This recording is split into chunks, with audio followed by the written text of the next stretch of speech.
One Christmas Eve he won't forget, old Santa nearly pitched a fit when Rudolph came down with the flu. Well, he got a week and he turned blue. Reindeer cried and whinnied on that rooftop in Virginia, and it looked like Santa Claus was really through. My dad climbed up the ladder and he said, Nick, that just don't matter. Well, I've got some friends with poor eyesight, they can help you guide your sleigh all right. Even if it's snowing, just point them where you're going. I'll hook you up a Paso here tonight. Fly, possum, fly, let's go Santa to the sky. Get those bags of toys to everyone. Fly, possum, fly, nature's cleanup crew on high. You got 8 more hours to get it done. With curly tails and pointed snouts and 50 teeth and little mouths, they flew on from hill to dale, delivering their special mail. Jackson, Jills, and Joey, spurred by Santa's ho-ho-hoing, with true blue possum hearts they could not fail. Fly, possum, fly, let's go Santa to the sky. Get those bags of toys to everyone. Fly, possum, fly, nature's cleanup crew on high. You got 6 more hours to get it done.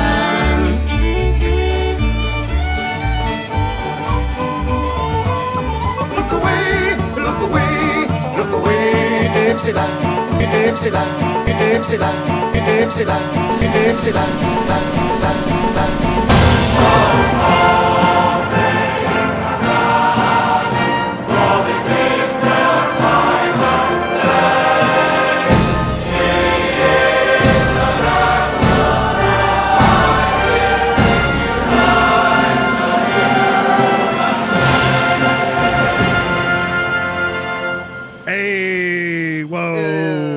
something. Anyway, Mark, the energy of a Patreon episode and a full episode. Woo! Mark spent $25 on a hat that's stuck in England. Oh, God. I was on the train with one of my friends whose partner works for a privatized part of Royal Mail, like all of Royal Mail is privatized now. But it's the privatized parcel service from Royal Mail. Her partner works for them. He's probably going to listen to this. Hi, Paul. Hi, Paul. Paul, organize your workplace if it's not already. Yes. So she was saying that Royal Mail was asking for like a certain amount, and the workers were asking for a certain amount, and they wouldn't give it to them, and then they finally gave in to what they were asking for, but apparently they went on strike anyway.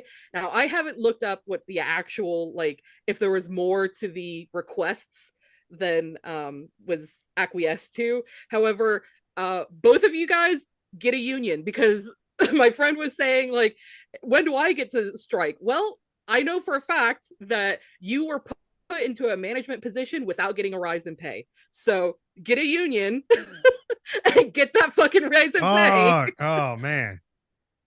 Yeah. That's like the one time, like, dude, that sucks to be a manager. I mean, it's just like the one time you sympathize with a manager. It's like, that fucking sucks. Yeah. Because I know that like they were working as a normal like stock person, and then obviously showed that they were capable of doing management stuff, and then were given a management position and none of the benefits that should come with that. That happened that just happened to someone I worked with. She got bumped up to some. So I joke with her and say that she's management, but she's not really management. She's like a tutor, but also she does like the educational stuff. I don't know. She got a different job, basically a better job. And we were like, "Oh, did you get a raise?" And she was like, "No, I got more hours." And we were like, "What the fuck? This is bullshit." Yes, it is. Oh man, I should look up like where we are on with the talk amongst yourselves. So I see where we are. Mark, what is this hat? All the stuff that's. First off, who are these YouTubers you bought this hat from? They're Let's Player video, like YouTubers. You know what that means, Peepaw? No, I don't know what it means, Peepaw. I was about to ask you, what are your... Oh, yeah, because you asked me what a Vine was. First off, asshole. Look, okay, stop. I asked you what the fucking Vine was. It was what's something... 9 plus 10? 21 Vine. And like you had no clue what first it was. off, I didn't know it was a fucking Vine, okay? It sounded like a goddamn Zoomer joke. And I was asking you, a Zoomer, what this means. And you were like, it's a Vine. I was like, oh shit, I should know what this is because it's a Vine. Even though I wasn't big into Vine when it was a thing. Mark, what are your what are your new pronouns? I see you got some new pronouns down there. Go ahead and read them out loud. Smith/Wesson. Don't you forget it.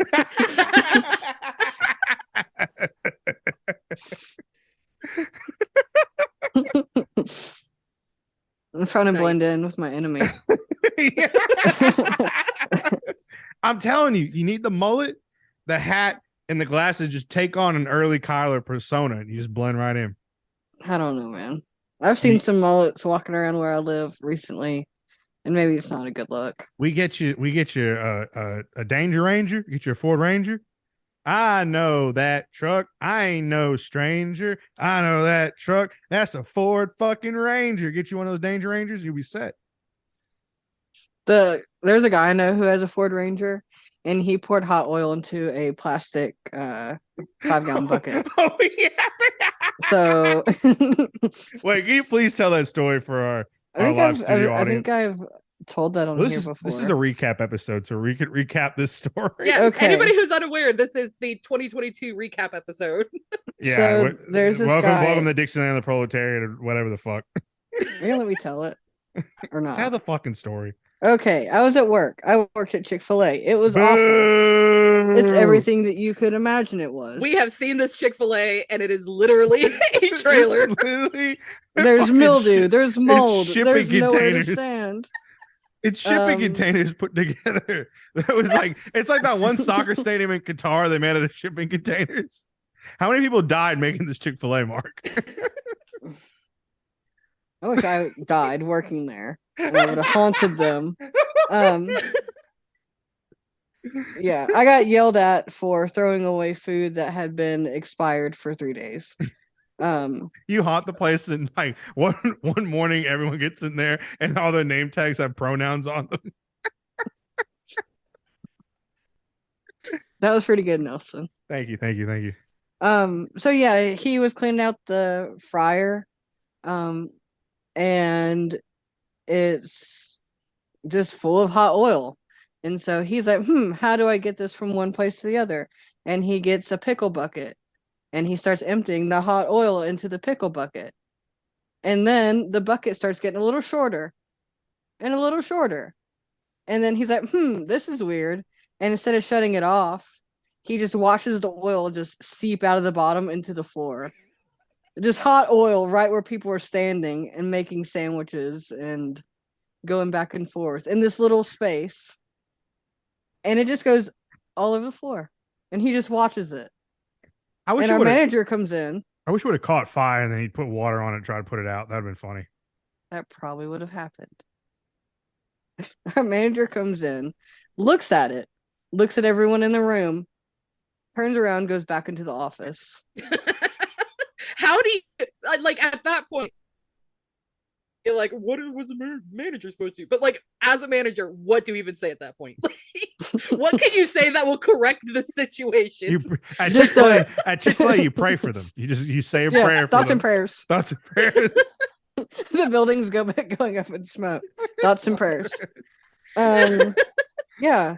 And then a couple weeks later, a 16-year-old kid burns his arm in the grease, which he shouldn't have been on the fries, and no one ever wrote it up, and they never got any reprimand for letting a child do a job that involved hot oil. Didn't a Nazi come through one time in the drive-thru? Oh yeah, and when I warned, it was me and 2 other people outside, and I knew that if I asked him to leave, he'd probably get mad at me, or I'd get in trouble. And so when I told the front window, hey, maybe put the white manager guy in the window, they're like, it's probably not that big of a deal. But he had a whole swastika like on the back of his hand. So, and he was just letting it hang out his truck. And you know what it probably was? It was probably a Ford Ranger. Someone watched American History X and was like, yeah, that Ed Norton character. It's really good. Well, he greeted me by going, hi, darling. And I was like, please leave. I'll never forget. It reminded me what you said when we were at the, In the restaurant. We were in the vortex in Atlanta. You were like, "What's going on? There's boobs on the wall," and the server's cursing at me and not call instead of calling me darling. And I was in the big city. I didn't know what to do. I don't know. For the record, I've convinced these two to move to Florida, and Mark will be moving. I'm gonna to get so the overstimulated. city of Orlando, Well, and I have really- legitimately like had moments of pause, thinking like, should I be encouraging this? Because Mark is such a sweet little country mouse. I know. I'm gonna leave my little We were in my Old little Town, and Mark foothills. was like, "There's so many people here." Well, and then like all the car noises, and I'm pretty sure y'all could tell I did not feel good. I was not doing very great. There's I too wish much. you would have said something. Yeah, Mark. Okay, like that would have solved anything. It would have, because then I could take you out of the situation. Yeah, It'll be Mark. okay. That's what happens when you have people who care about you around you. Yeah, Mark. You got to cut back on the testosterone. It's not allowing you to express your emotions. I'm taking my normal dose. I know last time I sounded like I was being reckless with my medication.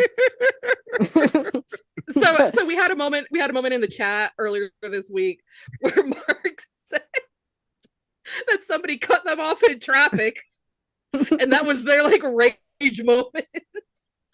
One of us. No, that's like one of really us. like I don't get really angry when I'm in like customer service situations where I'm either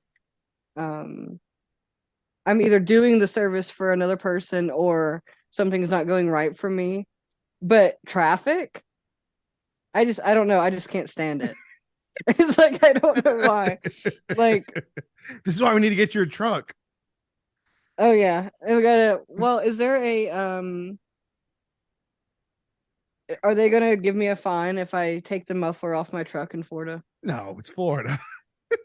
Because Wait, okay, they might. The in only Orlando. thing though problem, in all honesty, is if you do straight pipe your truck, take off a catalytic converter, you're gonna lose fuel efficiency. And if they do, Kai, do they do vehicle inspections in Florida? Fuck no. Okay, cool. You're fine. Fucking roll tide, brother. Well, TikTok has taught me that if I have a diesel engine, I can put anything in it. Yeah, you get one of those diesel trucks and you get that thing that modify it so you could dump it, just dumps oil into the exhaust and you start blowing black clouds. The planet's dying anyway. Who cares?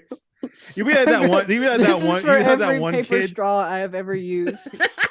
I'm neutral. I like seriously, I'm sorry. I had a moment where like, okay, so I was spent almost 3 months in Florida where there was a whole bunch of like plastic straws again. I've been living in England where it's been paper straws for like 2 years. So like I had a whole bunch of plastic straws, totally forgot about it, came back to England. The day I came back, we got McDonald's on the way home from the airport. And I was like, I had part of my drink. And then I thought, oh, well, there's still like half a drink in here, stuck it in the fridge, came back and realized that my straw had completely disintegrated into the cup. And that's the moment that I realized I was back in England. I don't know how I feel Everything's about miserable. paper straws. I don't know how I feel about paper straws now. The few times that I've had them, they do. If they have the wax coating on the outside, then like it's I guess it's okay. But like I feel like you don't have the suction power you do with the plastic straws, giggity. And like I don't know, they do definitely disintegrate at a pace that's not comfortable. So I mean, I guess the environment, we're gonna pass the buck onto the consumer and not the multinational billion-dollar corporations. There are really good arguments that disabled people have brought up since the beginning of the plastic straw issue, that in the grand scheme of things, plastic straws are not the issue.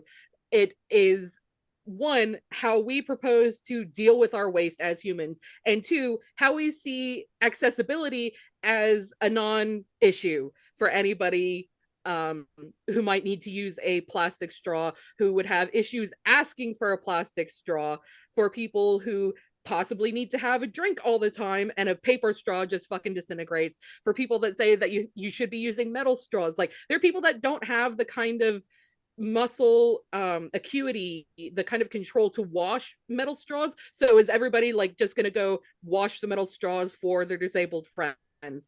That also like hot stuff can, too. The metal straws get hot.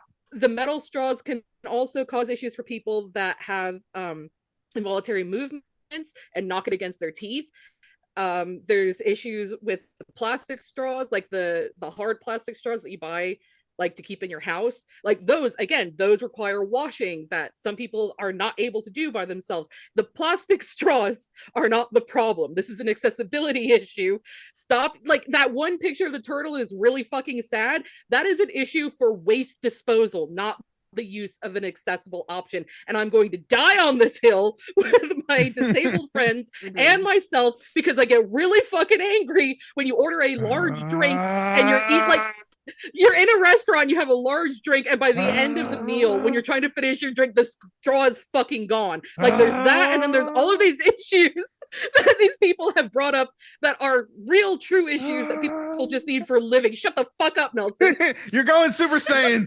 I thought Nelson was going to say he didn't like it because he had to wrap his lips around something. That's homophobic, Mark. I was gonna make a Dragon Ball Z joke, but Mark, what does the scatter say about her power level? And you go, it's over 9,000. Because Kai's turn Super Saiyan. Boo. Tomato. Well, while we were talking about that, I actually found a nice, handy little chart about what kind of strikes are going on over. I don't. You guys can see it. No, you said. Here. Did you? I think you sent a nice chart. Yeah. Oh, it's look at beautiful. That. That's cute. So, today is Tuesday now in England. Tuesday. So we have the rail workers and driving examiners who are on strike right now. No one can get your fucking license today. So Friday, you're stuck with those P plates. Friday looks like one of the worst days. Friday is going to be rail workers, buses, baggage handlers, highway workers, driving examiners. Like all of them are going on strike on this Friday and Saturday. No. Yeah, Friday and Saturday. I will say real quick about the plastic straws. What I noticed when I was waiting tables, that it turned also into a political issue where like liberals were like, no, we don't need straws. We don't want to hurt the environment. To like Trump supporters and like Republicans would be like, yeah, give us the straws. They wouldn't even use them. Give me 3 straws. They wanted the fucking straws. It's like, what the fuck is wrong with this fucking country? You know, so my husband and I were supposed to go to this event in a neighboring city on Sunday. And it turned out that the city that it was in Stratford-upon-Avon, which is about an hour away from where I live. That city, out of all the area, like all of this middle section of England, had a lot of, well, for English standards, a lot of snow overnight. We got there's maybe like 2.5 inches of snow, which is enough to shut down a lot in England. That's a lot of snow for us. But we got to the event and we didn't know that they had canceled it until we got there.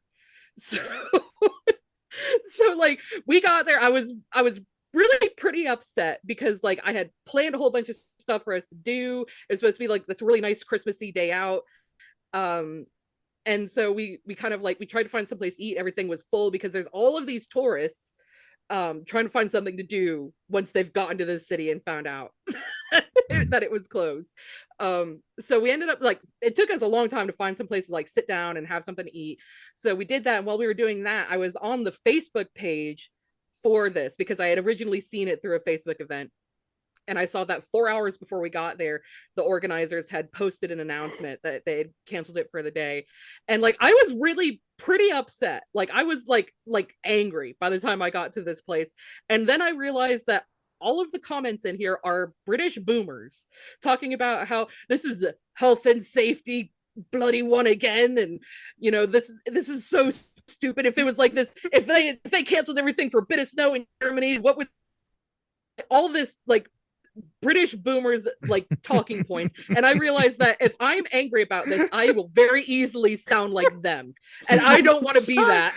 Wait, I just wanted you to know, as you've been talking and you're talking about getting angry, your screen has gotten red. I don't know if you can. I can't, but My lights are red. They're I know. I just love it how it's just like gotten redder. It's just like ah. So you realize that you're in the same boat as the angry British boomers. Yes, definitely. And I had to talk myself down You and be like, become what you despise the most. Yeah, like I had to like literally talk to myself like, you can be disappointed without sounding like them. And that like immediately made like the anger disappear. It was just a disappointment then. I don't want to be them. One of my favorite We're not pastimes like at them. work is whenever a boomer or someone in the silent generation gets mad at me, I try to redirect it to like one of the doctor's offices. And I'm like, they shouldn't make you do this. And they're like, yeah, they shouldn't make me do this. And then slowly I'll watch them switch from being mad at me to being mad at someone else. And it's the one little bit of peace I have in this job. Oh God. All right, do you guys want to talk about what actually happened this year? Yeah, and then we could talk about fucking England choking again at the World Cup. Who's gonna talk? You're the only one who watched it. I mean, Yeah, we'll I just stare in his real face. quick. While you Okay, talk about it. before we get into everything, Okay. first off, Morocco is going all the way. Thank you, France, for beating England, and I love how England once again, in front of the world, choked. When Kane missed that fucking PK, it was beautiful. He fell in the same category as Beckham and Rooney and Crouch, all the great English soccer players that choked again at the World Cup. Good job, England. Score some fucking goals. I would You like could literally at this say point- any last name, and I would have just nodded. I just would like to see some kind of a study at this point of how many people in different countries, and you could extend this to, like Premier League, how many people choke when they get to that point versus what England does on a world stage, and see if it's just if this is an issue of all of the pressure being on you at that exact moment and people choke at that point naturally, or if it really is England just fucking sucks. No, it's gotta be. It's I would right off the bat, as a theory, it's England. It's England more because England always chokes at the international level because they've like had great players. Like obviously they have some of the best players that ever played, like Wayne Rooney and David Beckham, just to name like just two right off the bat. And like, but they can't do the international level for some reason. They just can't. They choked at Euro. They lost to Italy in PKs. They lost to France literally because of PKs. If Kane would have made that second PK, it would have been tied, and they went to overtime. Who knows what would have happened? But like, they choke. They always choke, and they can't do it. And it's I don't know what it is. My eyes are watering, not crying over soccer. Mark, I'm gonna Smith learn Wesson. not to like. Mark, just don't even bother. Just say it because Nelson's good. He can't not read it out loud.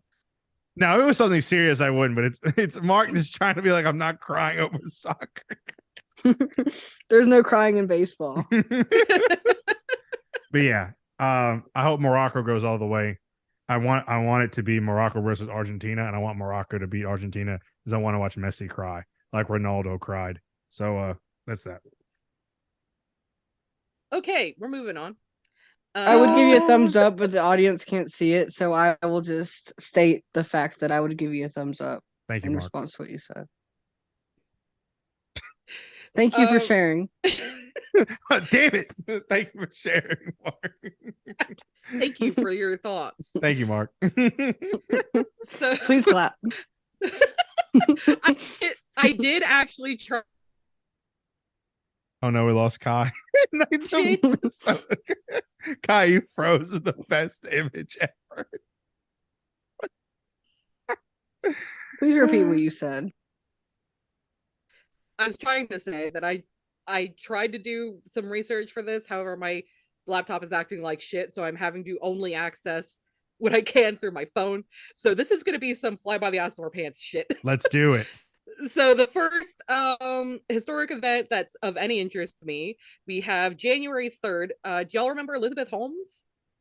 The one who defrauded like millions for her blood testing machines. Oh yeah.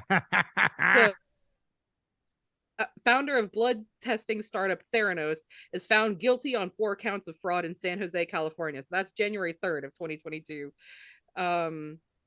What a weird fucking everything. That's fucking weird. Did you either of you guys follow that? Like, I remember a bit of it, right? She they didn't even have, she lied about everything. They didn't even have a test. Mm-hmm. It was all theoretical, all made up.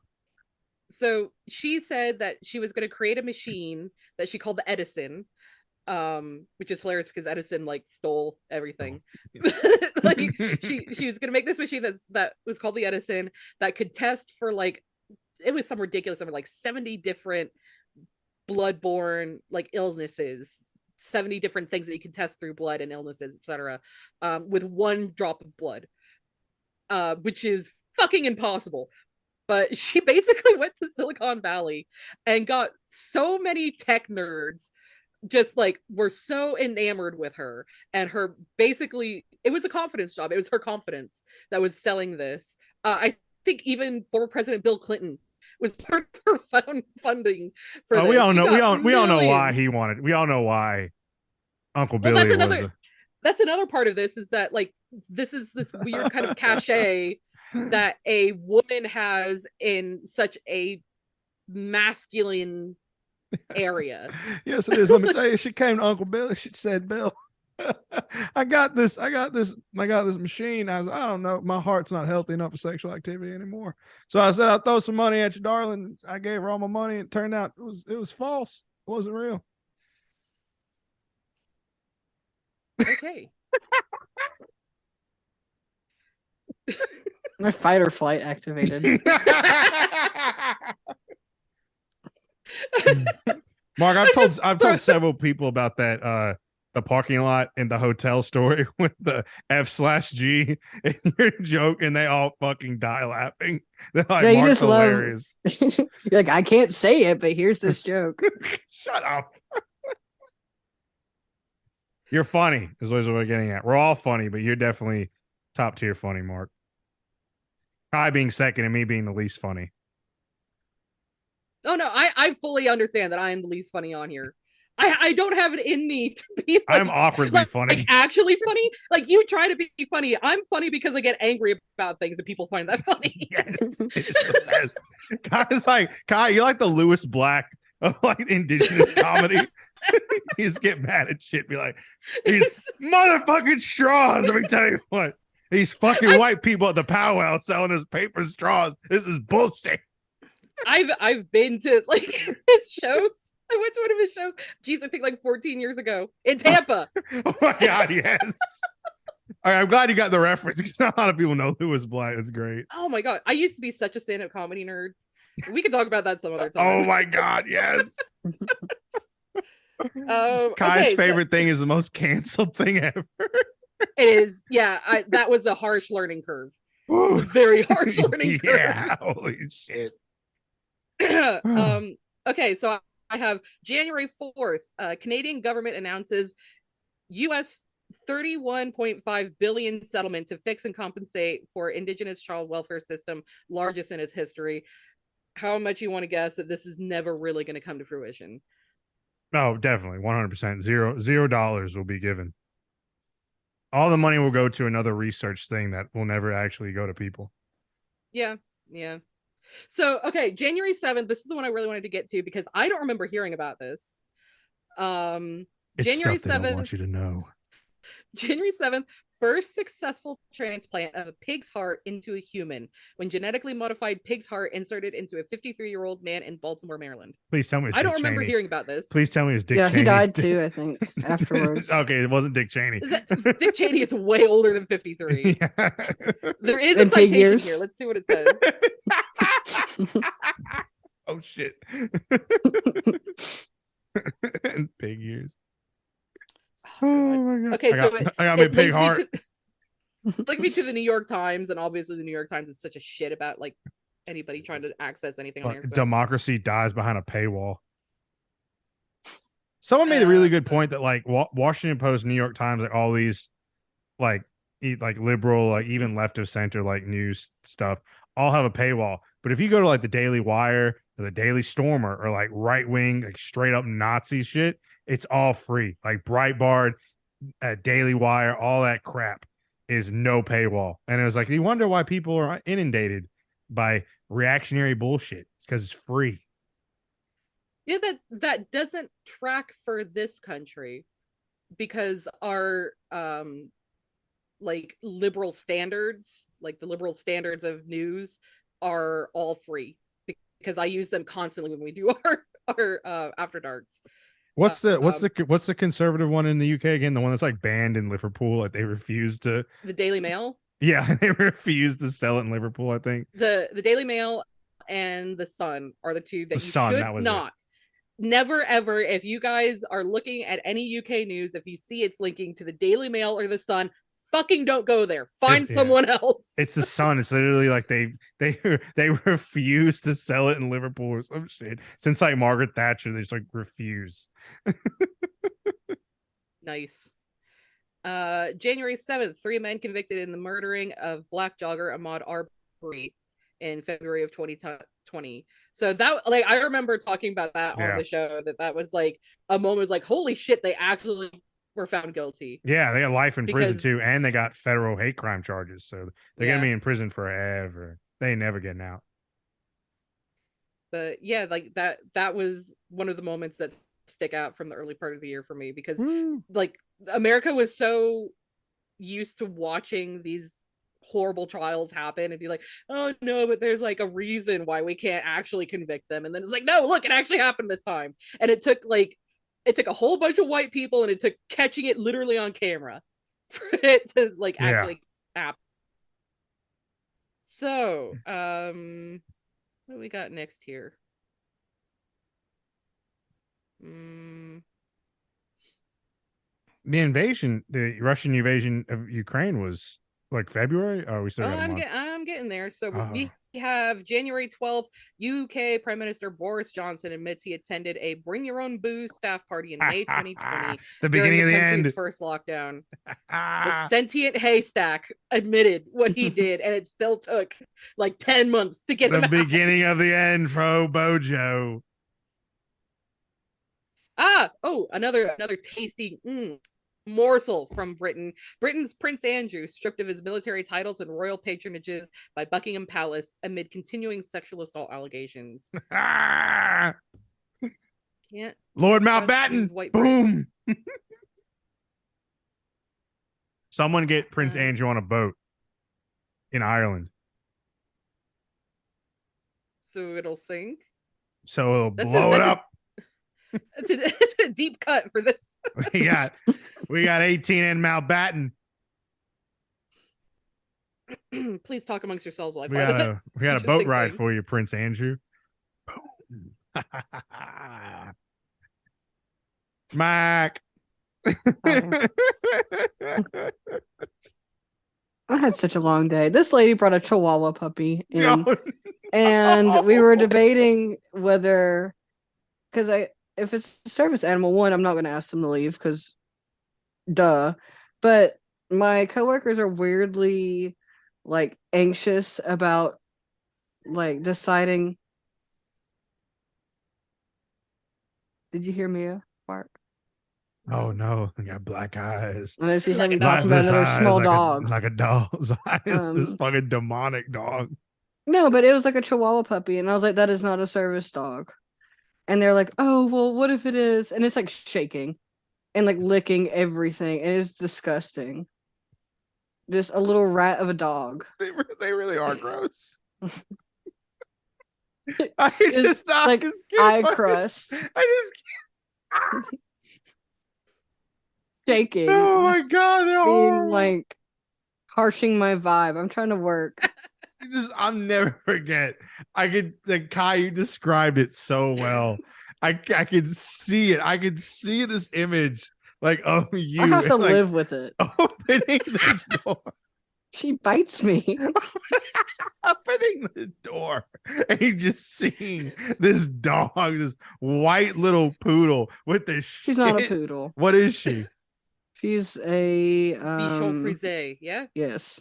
Yeah, yes. This French mutt just with the white She's dog. a purebred. Thank with you. the- She has a birth certificate. Okay, with the shit all over their mouth. It looks like they've just like killed somebody. The dog looks like something out of that fucking vampire movie. Was it 28 Days a Night? What do you know what I'm talking about? The 30 Days of Night, that vampire movie where in Alaska or whatever, like it's like nighttime for a month and the vampires show up and start feeding. Like it looks like every single generic, actually scary vampire with the red, dark red look blood stain over its mouth, literal just jet black eyes. And Kai, when you said you opened the door and it's just staring at you. Just look at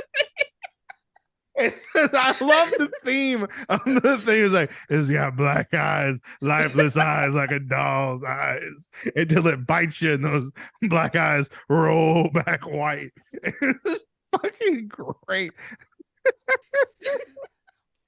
And like as soon as that dog was gone, we had Tic Tac, who was lovely, and your grandpa decided to hang out with us. Yeah. I want a 20-year-old blonde and apple pie. It's like, fuck yeah, grandpa. I wish you were there, like the day that I fucked over all of our travel plans. I wish you had stayed because Grandpa came in and told like some of the most interesting stories. Yeah, stuff that he hadn't even told me before. I didn't have to go to work. Damn it. Like Grandpa I just Peepaw, like brought it out of Grandpa him. Peepaw. It's like, back in Nam. No, back in No, he was talking about smuggling Germany. cigarettes in for the Oh, hell yeah. different soldiers and swapping clothes with them and stuff.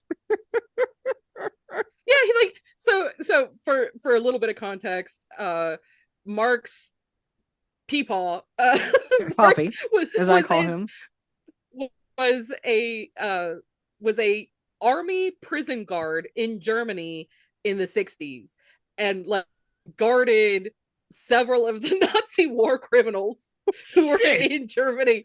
It was talking about like I can't remember which ones. I remember there was like a couple that he's like Nazis that like you remember, like big name Nazis, I guess. I don't remember Rudolph which Hess? ones they were, but maybe I don't know. He But was the like only one, the they big were one in was still alive, yeah. prison, and he was working in the prison when they were there, and talking about how like fucking terrifying they are, but like terrifying not because they're like eating bones in front of you, just like being there, just like existing in that prison. They're terrifying. Damn. And then talking about like swapping American cigarettes for like French uniforms and all kinds of shit. Man. Maybe next time he'll tell us cowboy stories. Yes, we we get need the whole cowboy rounded stories. experience. Yeah, the problem was that when I would ask questions, I know that he couldn't hear me because he just kept talking and didn't like answer my question. It's from having his TV on full blast, watching like HGTV, and then having his phone 2 inches from his nose full blast, watching people like make bowls on a lathe. That's all he does. Poppy definitely has ADHD. Hell yeah. Mhm. Let's slip my Vyvanse and see And what he happens. stems. He vocal stems all the time. And I tried to point it. Yeah, I tried to like. Wait, were you doing a? No, Mm, I'm just. that I was went dangerously like that. close to something. What? Oh my god! Look, I gotta keep you. All right, Smith and Keep you Wesson, ready. get with the story. No, I tried to. No. The story is ended. You're being cut off. That's it. All right, Nelson, let me drag your attention back over here. Dingle the keys. What was the story, Mark? What was the story?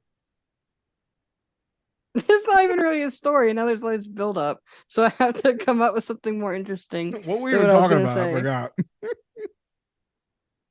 His vocal stems. Oh yeah, his vocal Yeah. stems. Yeah, he just like does like little like jazz freeform like little Jazz. vocalizations. He's like scuba dooba doo ba ba ba ba zuba da ba zuba zuba zuba. Sure. More like little trumpet noises. Can you do that? Yes. Like similar. like a silent film would have when they're like fighting on the train.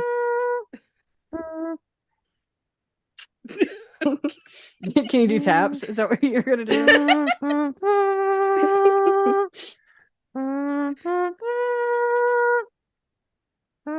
Okay, that's what we should do instead. We should be a variety show instead.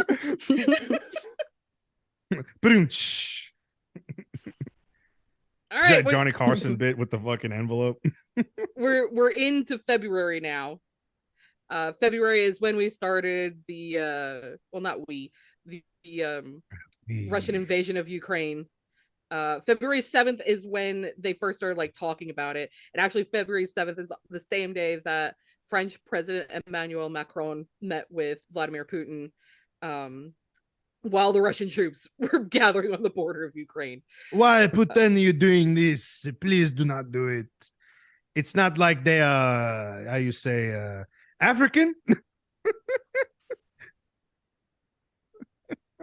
Okay, that's one to take out of context. Huh? It's that's about France's brutal, continuous colonization of their former African colonies, and how they continue to treat them like shit and keep them slaved with debt and sending troops. Oui. Okay. So we have February 20th. Britain's 95-year-old Queen Elizabeth II tests positive for COVID. Surely a sign for the end coming later the year. We thought she was just going to down. We thought immediately. She was going to be dead there. She met Liz Truss and said, "I'm out." That hand had already necrofied, like necromorphin, just hanging on by a thread. Yeah. So we have February 21st. Russian leader Vladimir Putin recognizes Russia-backed separatists in 2 Ukrainian regions, ordering in troops for, quote, peacekeeping functions. Oui. And on the 22nd, Joe Biden announces sanctions against Russia. Yeah, so late February is when shit was actually starting to go down with the Ukraine. Listen here, Jack. Does everyone remember the pinnacle of like Western capitalist marketing media that happened during this time? It blew up on TikTok and Twitter. It's literally bombs falling on Kyiv, right? And air sirens going off. And CNN is like, "We leave you with Kyiv." And it's like air sirens going off, Russia's invading, all this shit. Cuts a commercial, Chili's, and a little bit of chicken fried. Cold beer on a Friday night. The wrong generation saw like, that. What the fuck? Well, then it's like it didn't even just cut to that. It cut to that commercial with like the still the panel up. Yeah, it's like a cutout. Sirens. It's like what? This can't be real. A vivid like visual memory of seeing the actual like news feed be like minimized to the side of the screen and the commercial happening on the majority of the screen, and this like white cowboy looking motherfucker like shaking his ass with a little bit of chicken fried. Bombs dropping on Kyiv tonight. The Russians are invading the Ukraine.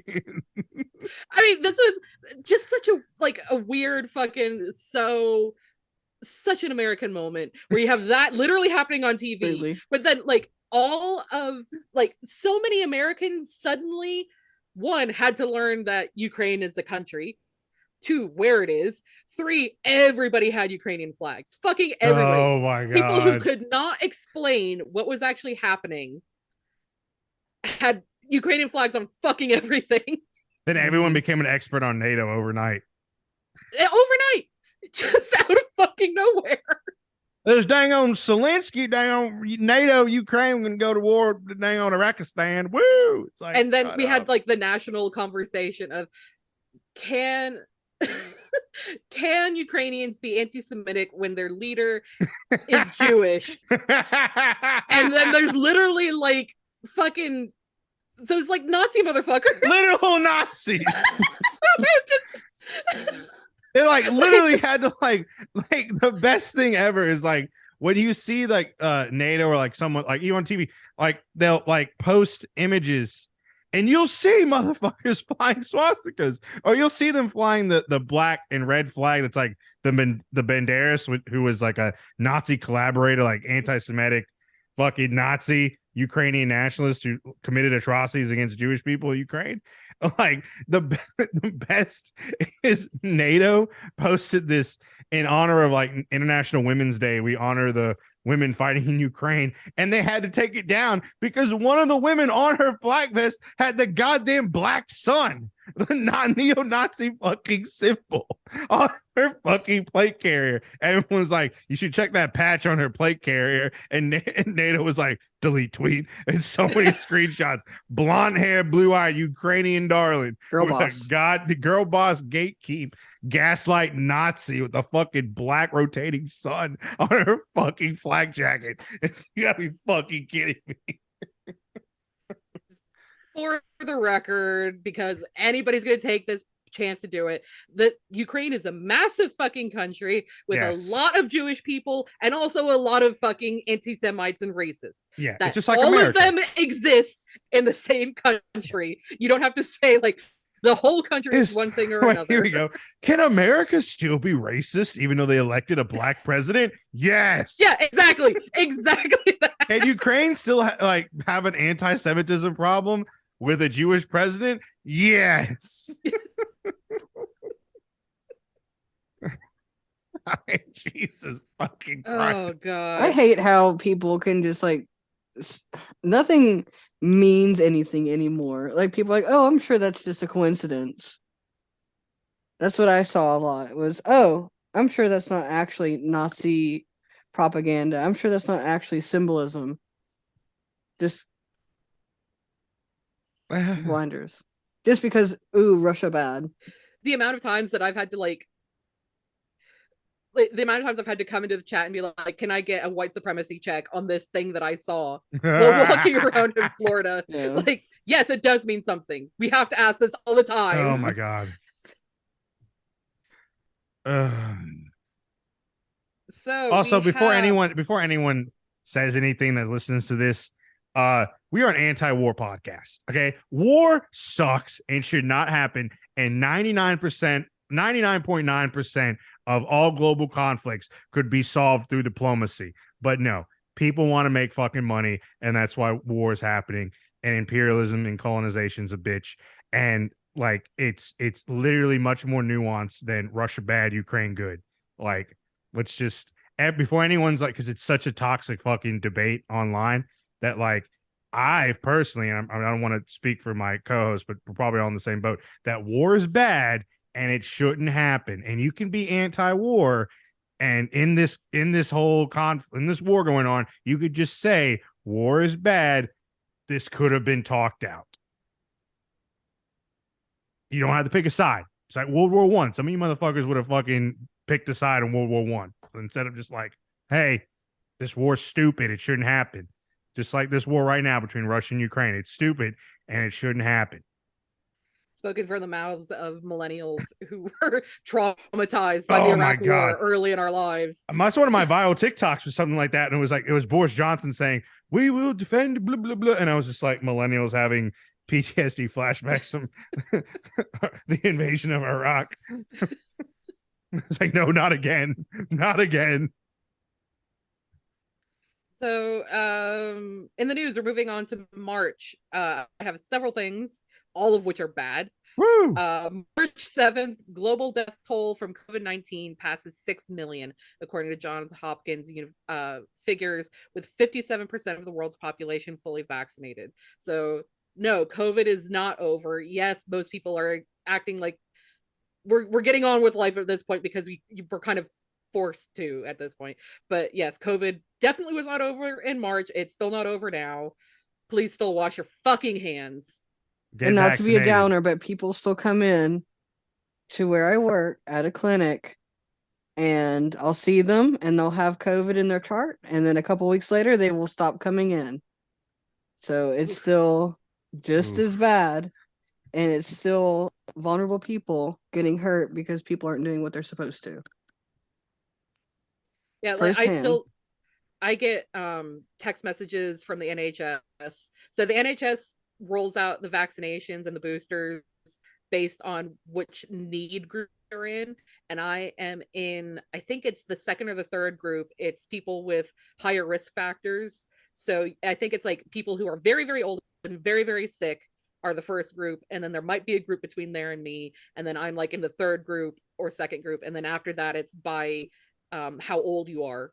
So people probably, I think in their 60s come after me and so on and so on. So they hadn't rolled out the second booster when I left for Florida. So when I got to Florida, like literally the next day, I got an appointment with Walgreens to go get my second booster because I was taking care of my mom who is on dialysis and my dad who refuses to get vaccinated. I did not want to catch it and bring it home to him. So I got my flu shot and my second booster on the same day, the day after I got into Florida. And since then, the NHS has been texting me constantly, like, "Hey, come in for your booster." And I don't know how to like get through to somebody Just and get say, another "Hey." one. I don't know if that's safe at this point. Like I would. Fuck it, who cares? If I think it's safe so. enough, I would. I think it's but fine. I think you're fine. Because the only thing, again, not a doctor, not medical advice, disclaimer. What Same. seemed to be the trend is that if you still had a high immunity to it, then that's kind of what made you sicker. So if you just had COVID and then you got your shot, you tended to have more symptoms after you got it.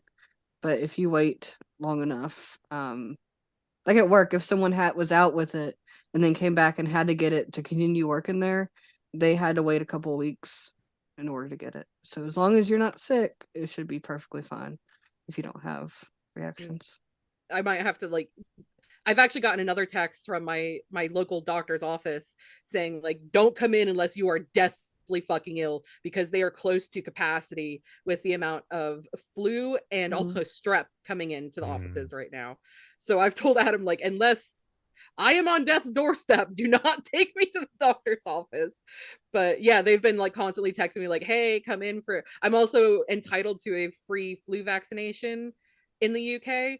And I already got one in the States, so I don't need that. But I like need to get in touch with them and be like, "Hey, I literally have like my American records saying that I got my second dose, my second booster and my flu shot. You guys can stop texting me and give that spot to somebody else if you need to." But yeah. I've never gotten strep throat. The doctors think I'm immune to it, so roll tide. Nice. I think I'm the only one here who hasn't gotten COVID yet. So either that or I've had it and was completely asymptomatic. Mark, you got COVID? Yeah. It broke my brain. It made my brain scrambled eggs. No, you don't remember me saying that it made my food remember. Like taste. Oh, Kai yeah, listens yeah. to me.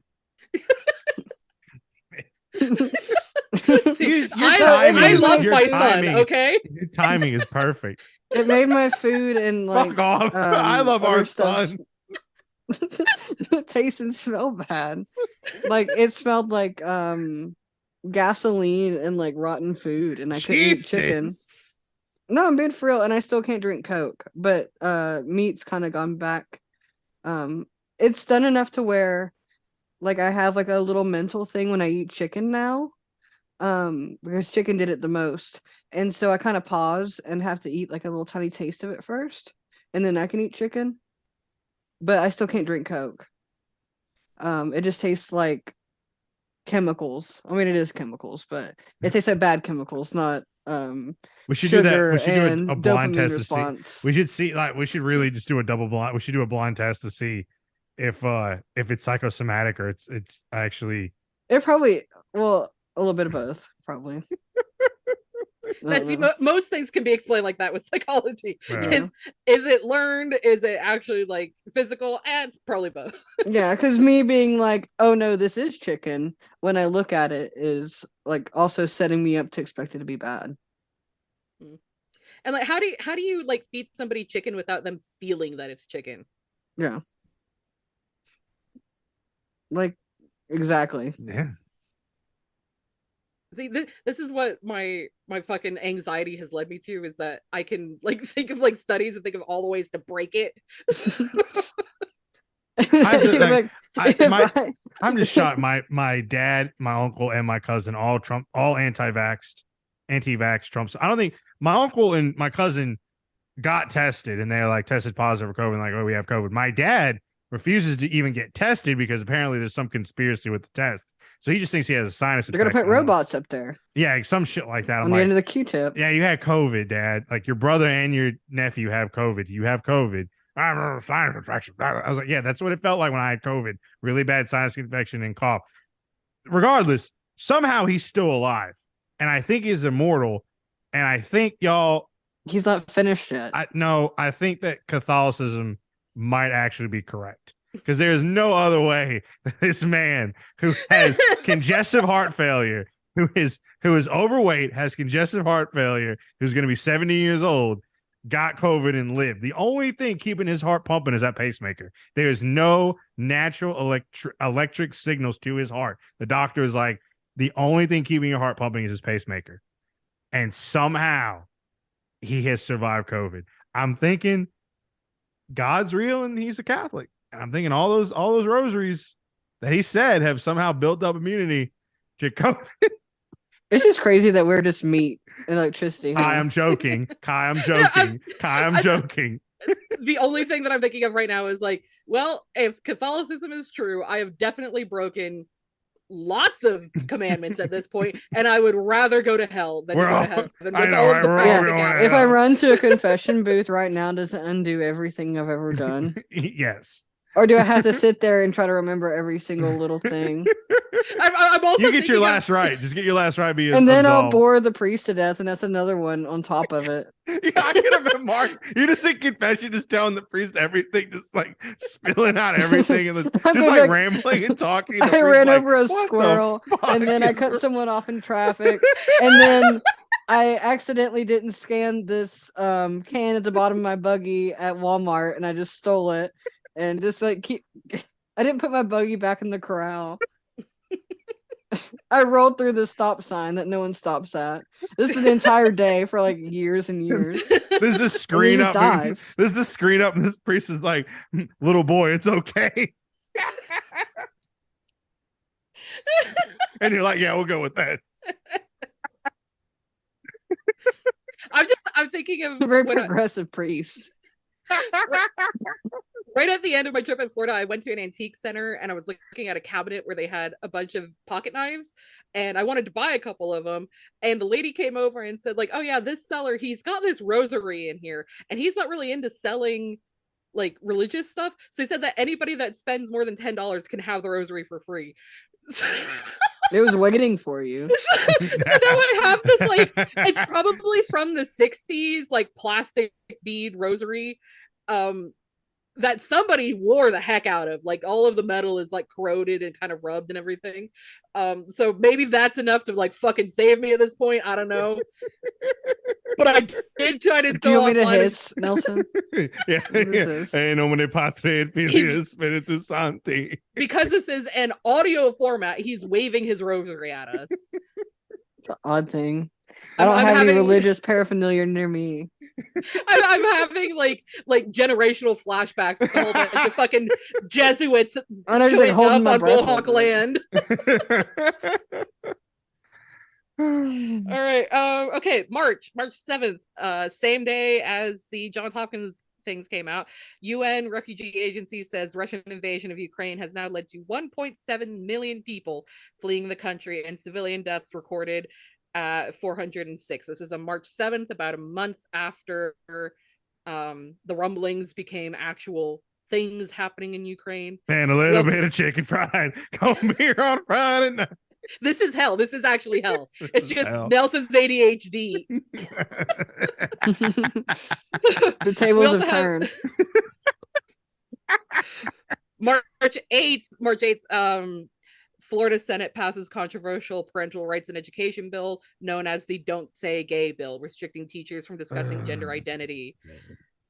Yeah. For more on that, listen to our episode on that, the Florida episode. Oh, okay. Here's another interesting one from March 8th. Scottish First Minister Nicola Sturgeon formally apologizes to the 4,000 Scots, mostly women, accused of witchcraft between 1563 and 1736. Scotland! So that happened. Hey, at least Scotland apologizes, unlike other fucking countries. Yeah. They kept their bullshit in house. They didn't export that bullshit like England did. Scotland does pretty well with its like trying to clean up after itself. The only thing, and this is unchecked by me, this is just figures that I remember looking at about 6 months ago, that Scotland has a shorter amount of time to get an abortion than England does. Like, of everything that I've heard of the laws between England and Scotland tends to be better, except for that one thing that I found. Scotland. Maybe it's because Catholics in Scotland. I'm not sure what would have caused that, but Scotland tried to colonize Panama. Yeah, and it was really bad. And it failed epically. It bankrupted Scotland, and they failed so epically. Yep. That happened. My God.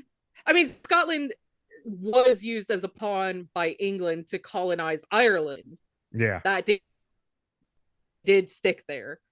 Yeah. So it's not all good, March, Scotland. You bastards. March 22nd, microplastics found in human blood for the first time. Fuck yeah. New research conducted at some university in Amsterdam that I am not going to pronounce. Floop. That is not how Dutch sounds. However,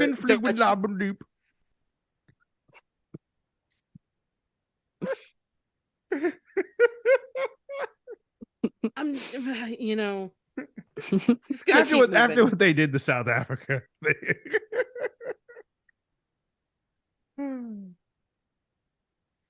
But yeah, so all our blood is full of microplastics. It's crossed the blood-brain barrier, and that's what's we got what was it? It's like my grandparents full of lead, my parents full of asbestos, me full of microplastics. And my mattress full of fiberglass. Yeah, talk about that while I look for the next interesting thing. I don't know. Fucking mattress. I feel like that's like also kind of, I don't know. What was it? See, I pulled a Nelson. I talked about something that no one else can see. Yeah. There's a cat. My cat just walked across the back of the couch. And my first reaction is, ooh, cat. Of course. So yeah, your mattress is full of fiberglass because it used to be asbestos, but then asbestos causes mesothelioma, and that's bad. So fiberglass. And you're entitled to that's bad. Okay. And there's free cotton candy in your walls. Yeah. Fiberglass won't catch on fire. It's basically asbestos without cancer. So yeah, don't cut open your mattress, kids. It's got fiberglass in there. Fiberglass is bad when you inhale it. It cuts your lungs and kills you. Like a vape. I just want I said this in the chat, and I know that I'm gonna sound like the worst kind of boomer, but there's always something stupid that a younger generation does that the older generation is like, what the fuck are you doing? However, I would like to extend to them the thought that that you can be curious about what's around you and you can investigate that, but you should take some precautions. Like, you could go cut open a mattress as long as you're doing it hopefully outside, or at least in a area that you can clean up, warehouse floor or something like that, wear eye and mouth protection, cover your mucous membranes. You can find this stuff out. You can have natural curiosity. You don't have to fucking box cutter your mattresses and then have fiberglass all over your fucking body in a house. And it's not when that's all we know. It's not like when you're bi-curious. This can cause some damage. Get your mattress outside. Use protection. Interesting. That's my favorite go-to mark expression. It's like, interesting. I'm gonna spice it up. I'm gonna throw in a few When I sent you that TikTok, that was, I don't know what it was. It was just dark, and you're like, interesting. So It's the college professor response. Though. I Sounds sent you, great. I sent you both that cow one. It was like, I almost killed you. Right? Did I send you guys both that cow one where the farmer sees It the cow in the had- field in the middle of the night and the farmer's like, I almost killed you, cow. Respectfully, that was kind of boring. Wow. And he fed chocolate chip muffins to his dog. Wow. Oh, did he? Yeah. Oof. Never mind. So Yikes. If TikTok has taught me anything, it's never ever like somebody. Just don't like anybody because Yeah, you're no. always gonna find something that they've fucking done. Oh, that's why I block everyone all the time. I love when like my mutuals start fighting and trying to like take on each other, like they get mad and it just like turns into like devolves into just trying to, I don't know, like cancel one another. I don't know what the fuck. They just start fighting. I was like, ooh, I like back up slowly and try close the door. Like, I'm not getting involved in this one. This is why I just use TikTok to look up workout routines, thirst traps, and post history TikToks. So that's all. Ew. That's all it's there for. Maybe we're on the wrong podcast, Kai. Like the amount of times that we could have canceled Nelson by now, the amount of things he said in the chat. My mutuals are an old lady. I think all of us have said cancelable stuff in the chat. I don't think so. Probably like 99% of it is me, but I think there's like a 0.5 that equals 1% between the two of you. Good luck finding it. I know, right? Yeah. There's your challenge. Do it. My cancelable thing is that, you know, like 15 years ago, I liked stand-up comedy. Like, there's my cancelable offense. I laughed at the Daniel Tosh joke 15 years ago. No, never fucking him. Fuck him. It was Brian Regan and Lewis Black and probably somebody who has been canceled. They said Dane Cook. No, Dane Cook Okay, was good. for normies. Dane Cook sucked. There was like 15 minutes in 2006 where Dane Cook was like the shit and he was in everything and everybody thought he was hilarious. Oh my god, but he wasn't. That's the kind of movies my uncle makes me watch. His Dane Cook movies, movies. his movies were kind of funny. His stand-up was not funny whatsoever. How he sold out Madison Square Garden is beyond me. It was like, it had to just be this like 2005, 2006 thing where like internet meme culture wasn't really a thing yet. Like, it was starting in smaller, nerdier pockets. It was a thing, but for everybody else, it wasn't. And Dane Cook is one of those comedians who is memeable. The same thing with like Anchorman. Anchorman was memeable. Oh my god. Dodgeball was memeable. Dodgeball. All of these are cancelable movies, but they had things that were easily memeable that I remember being in high school and everybody just quoting it constantly to each other. Dane Cook was in that same kind of oeuvre, if I'm going to use this stupid fucking French word to talk about Dane Cook, Dodgeball, and Anchorman. And the same oeuvre. Hot take, I didn't find Anchorman funny when I watched it. Now, Dodgeball, fucking hilarious. Anchorman. There, you can cancel me. I think Dodgeball's funny too. Yeah, I didn't think Anchorman was funny. I'm not gonna lie. Anchorman 2 actually probably was better than I don't remember. It wasn't Will Ferrell's best. It was a long time ago, and I watch Dodgeball every once in a while. Like, I don't know, Dodge, once every dip, duck, dive, and and Zoolander. Oh my god, Zoolander was fucking hilarious. But yeah, like, these Waiting are things was another one that they didn't age well within like a couple of years of them coming out. And these are things that we just kind of like, if you were probably young, teenager, or a little bit younger, a little bit older around that time period, you probably, if you didn't like it, you were at least aware of it. And this is something that we're going to have to carry forwards with us as like this fucking wart on our ass for the rest of time, realizing that like, yes, these are cancelable. Some people like it. We're just gonna have to deal with it. Now with the Rush Hour movies, oh my fucking god! I came on TV one day and literally you made me watch it. literally at the beginning, because it's hilarious. Literally at the beginning, and like every time they come back, I think from commercial break, there was literally a trigger warning. It was like, look, we get it. Some of the things, this buddy cop comedy that hasn't aged well. We get that stuff was different back then. Let's blah blah blah blah blah blah blah. I was like, holy shit, you're right. God love Jackie Chan for fucking leaving Hollywood. Oh, He's just like, I'm not playing this fucking game anymore. Fuck y'all. Oh my god. Some of the shit that Chris Tucker said. God damn it. The only way they got away with it is because Chris Tucker was saying it to Jackie Chan. They're like, it's not racism to minorities say racist shit. I could look up who actually wrote that movie. Like, who was writing these I know, jokes? right? I can't do it my right now God. because I have to use my phone for this bullshit. Oh my Yeah, god. the best way to do that is just to view like those silly 2000s movies as like satire-ish, like grain of salt. It's okay to have fun sometimes. It's No, just kind of my plan is to become so woke I can't enjoy anything. Oh, it's two white dudes. yeah. Okay, I could have called that. Could have called that. We should my we should this start guy, this a guy looks new- like peak fucking boomer. Hold on, look at this dude. Look at this show guy. us a picture on the audio only podcast. Shut up. He's got the slick back white hair and a white goatee. He looks like every single like boomer. Old boomer you could imagine. He looks like someone's dad. He looks like someone's angry dad. He looks like he know forgot to what? put on sunblock. You know that guy Okay. turns red when he gets angry. Because he kept his hair and he's a nicely trimmed goatee, he looks like those movies that are specifically made for boomers that are all like, oh, somebody in their 60s finds love again, and there's like two boomer men who are funny and racist to each other. Like, he's the one who's going to play the love interest. This is the other writer, and he looks like the guy that looks like he could be nice, but is actually really racist.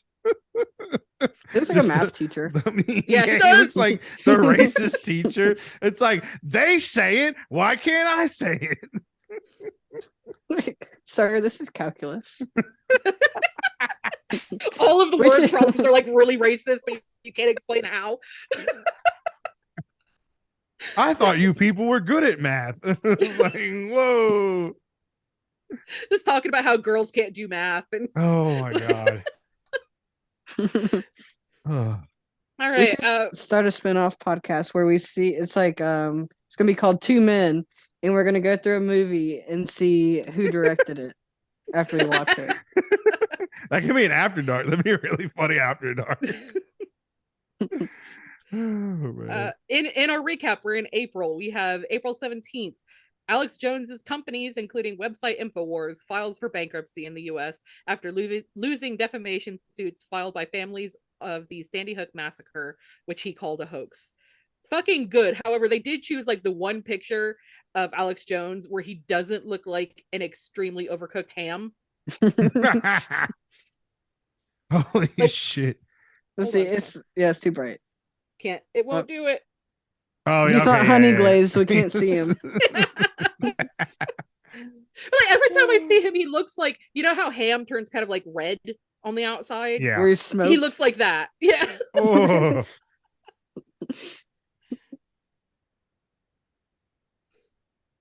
Oh Ugh. god. What What's month are we in? We still got like 10 We're in more to go. April. We're in April. April. I There's started gonna- my testosterone in April. Yay. Nice. Yay. So what have Sweet you noticed Mac. change since April? Mark, your voice has definitely gotten deep. If you go back and listen to those old episodes, it definitely has. I'm not gonna do that or I'll scream, cry, throw up. Okay, well, your Do voice not, has gotten like- deeper. Purposely force Mark to go through like some serious just dysphoria traumatized for me. the sake of Clockwork Orange, like crying, eyes and ears open, like, listen. So the website that I'm on is called onthisday.com. And for some reason, this is the at least second time that I've seen them misspell Elon Musk's name by calling him Eon Musk with no L. He's Eon. eternal. He is eternal. No. God. He's gonna Oh my cryogenically God. freeze himself. But okay, so April 25th, Twitter announces a deal to sell itself to Elon Musk for $44 billion. The beginning of Obviously, the end. This was April, so we haven't gone through the whole like, oh, maybe I'm not buying it, maybe I am. So yeah, that is yet to happen. What a loser. Honestly, yeah. He really is. With just a fucking nerd. Just the most nerd. And not even like one that's smart and can have like some kind of credibility. He's just lame. He's like everybody, like he tells everybody he's really smart, and then like you get assigned to him and like the group project, and he ends up like not doing fucking anything while you do all the work, and then he still gets to keep going on. Writes his like, name first on the paper. Yeah. I'm the smart one. Yes. Like, because you did all the work, I'm going to do the one who's presenting it. So I'm the one that Oh everybody yeah. thinks is smart. Mm-hmm. That guy, that is Elon Musk. Mm-hmm. Somebody said, I'm going to call Elon Musk Edison as a slur. Because he literally just steals everyone's shit. The idea of replacing the I in Edison with a little star makes me laugh a little bit. Call him the E word. So we've gotten to May. Just for brevity's sake, this is something that I brought up on our After Darks, our Patreon only. I graduated. Yay. May 1st, first 2 sets of human remains revealed by receding Lake Mead, U.S. largest reservoir near Las Vegas, likely linked to mob activity. Whoa, in the 70s and 80s. whoa. Let's hold your horses there. Yeah, you graduated. Whoa, I got my button. Hey, whoa. If we want to talk about the beginning of the end, May 2nd, U.S. Supreme Court draft opinion leaks suggesting Roe v. Wade about to be overturned. Man, we went into overdrive once that started happening. I was at Mia's house when that happened. I was at Rick and Mia's house, and it just like came up because she has MSNBC on all the time, and it literally came up. Breaking news: draft opinion leaks. It was like Roe to be overturned. And we're just like, what the fuck? Yep, beginning of the end, especially like because this show really did go into overdrive. It was all we talked about for months. Oh yeah. Okay, May 4th, first of its kind study of transgender children by Princeton University. Transitioning aged 3 to 12 found vast majority continue to identify with their new gender 5 years later, or their actual gender 5 years later. Cool, we've got the studies. When is everybody gonna let the fuck up on the trans kids? I don't know about that. I'm Jordan B. Peterson. I don't believe. He just starts crying. For someone that like expresses like traditional masculinity, he cries like a bitch all the time. I swear. Every time he pops up on my FYP for some god awful reason, it's like literally just him like, I don't know, maybe I am the voice of the incels. These men just starts blubbering. I'm like, dude, you're scaring the women and children. Just stop. I don't know if he does really like do traditional masculinity. There are a lot of hallmarks that he does in traditional masculinity, but he's not like the macho kind of traditional masculinity. Yeah, like what is it, Sigma?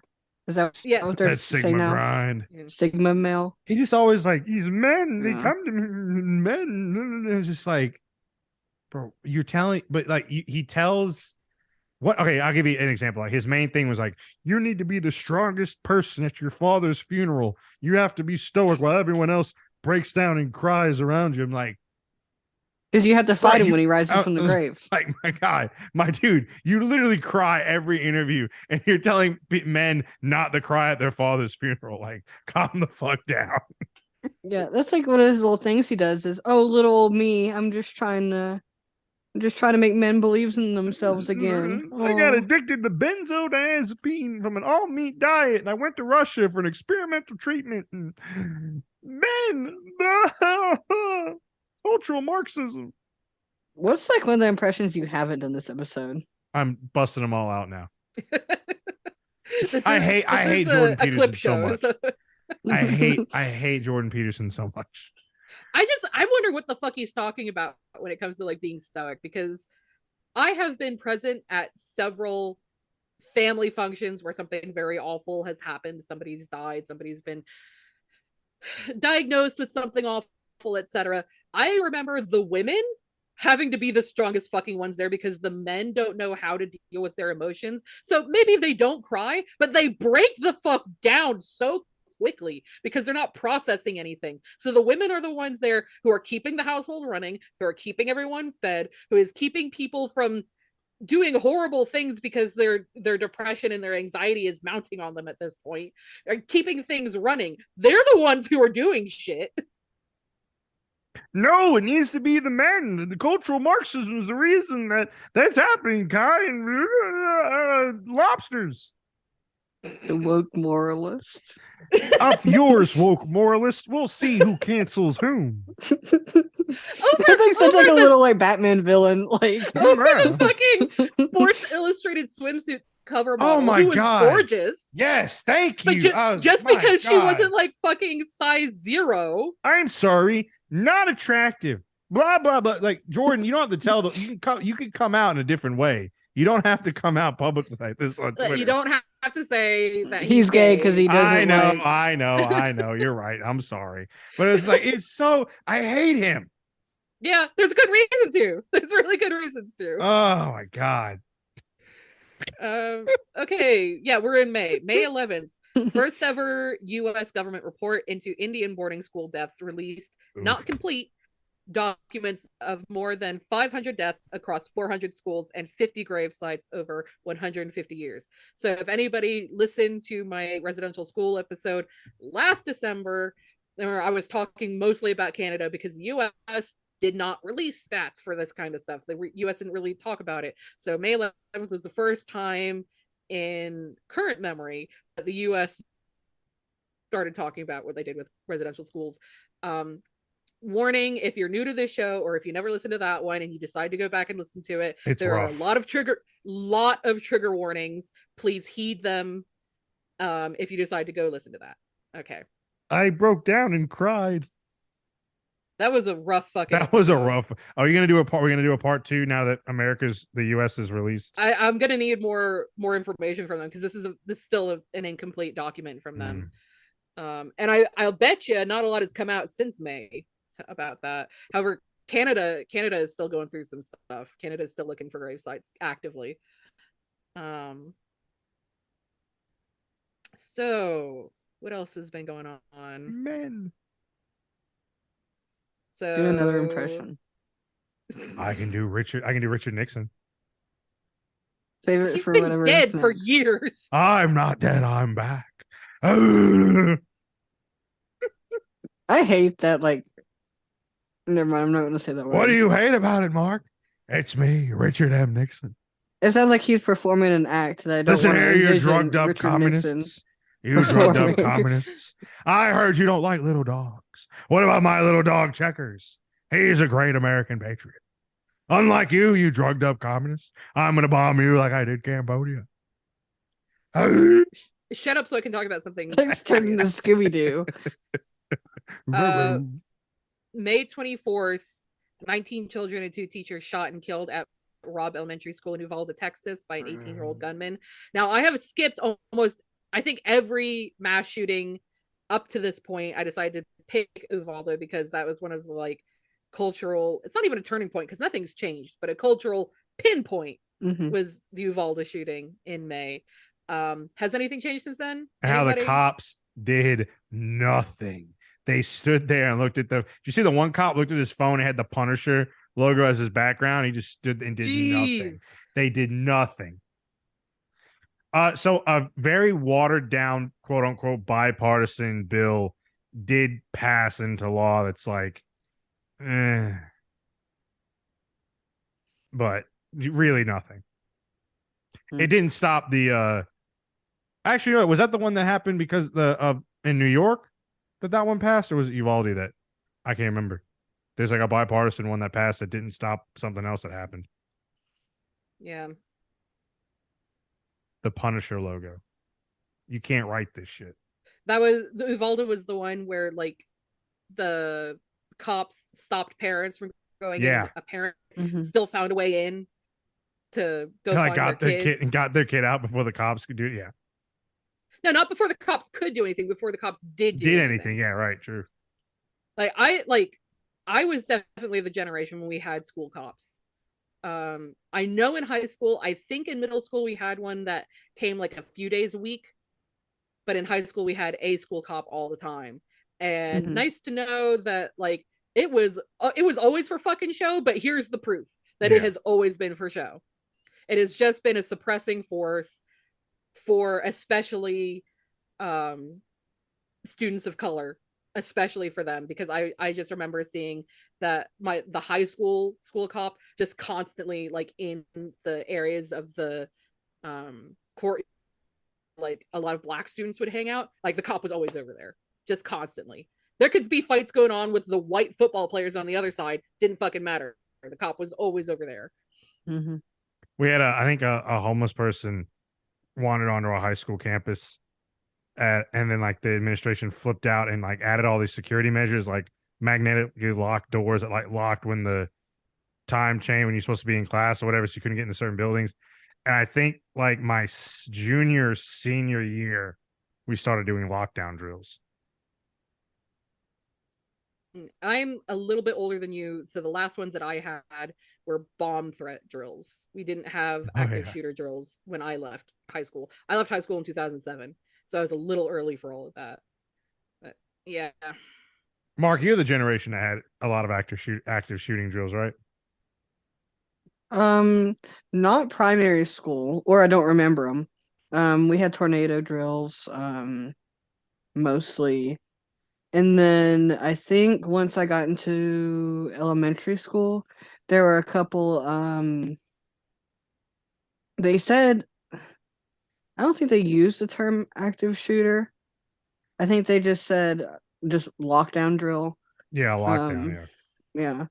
And they said that they were going to announce over the intercom that the fire marshal was in the building so that the shooter didn't know that they were locking it down.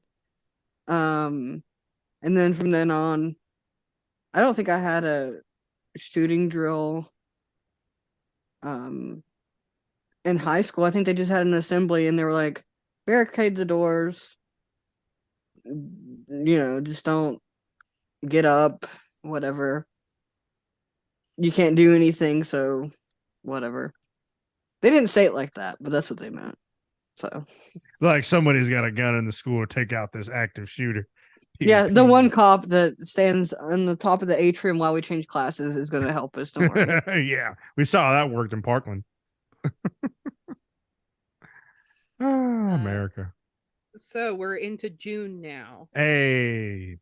June 2nd, jury and defamation case brought by Johnny Depp against ex-wife Amber Heard awards Depp $15 million in damages and compensation, and Heard $2 million in damages in Fairfax, Virginia. Now, I want to bring this up because before this point, we had talked about it a couple times in After Darks. While we had an ex-host on the show who had some ideas about this case, that were bad takes, all of them bad takes. Fuck him. With this case, if anybody ever wants to look into how easy it is to like work on the misogyny in the public sphere so easily, look at this case, because there are things that Amber Heard did that required punishment. But the fact that Johnny Depp's team was so, like, it took almost nothing for them to make everybody decide that Amber Heard was a piece of shit for all of this. Like, nobody even remembers that Johnny Depp was also a combatant in this. Johnny Depp also abused her. Johnny Depp also did a lot of shit in this, and nobody talks about that part because everybody just heard about how Amber Heard was crazy. Like, oh, that's really a good one. That everybody likes to talk about how a woman is crazy in public. Talk about her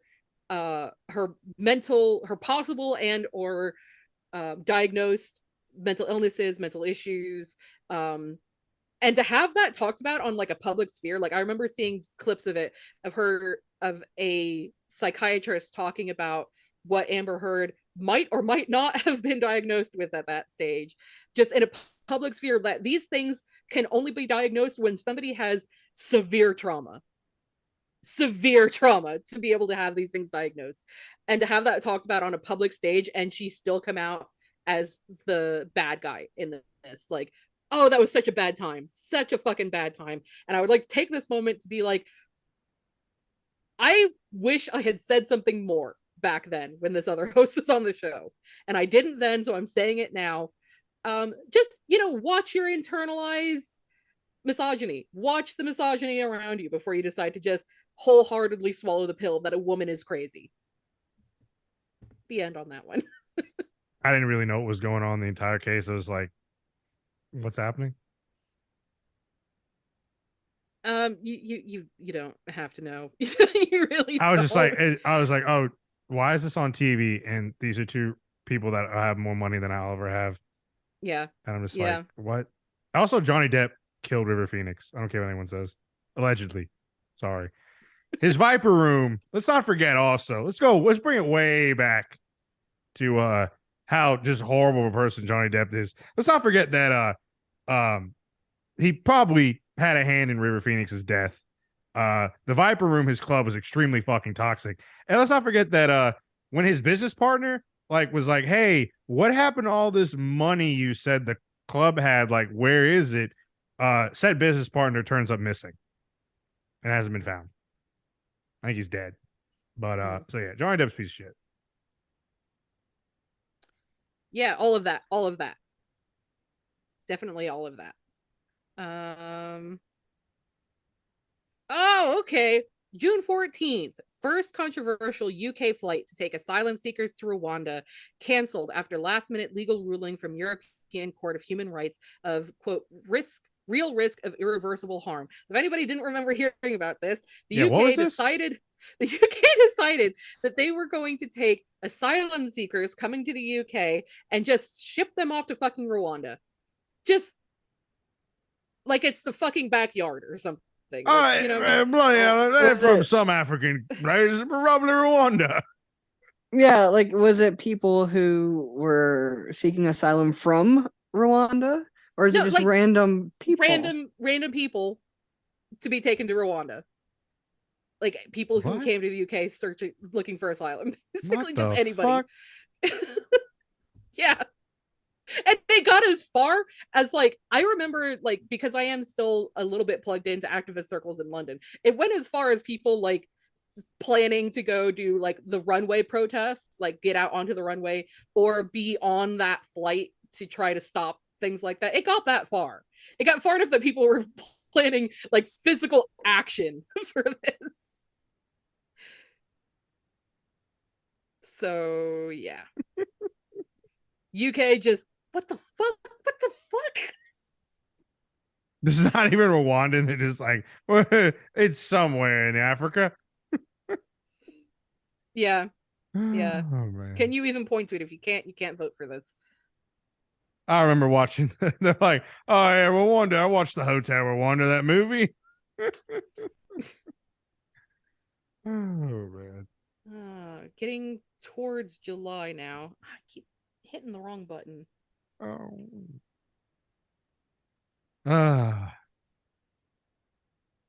Hey, Mark. Hi. My birthday's in July. Yay! What did you do for your birthday this year?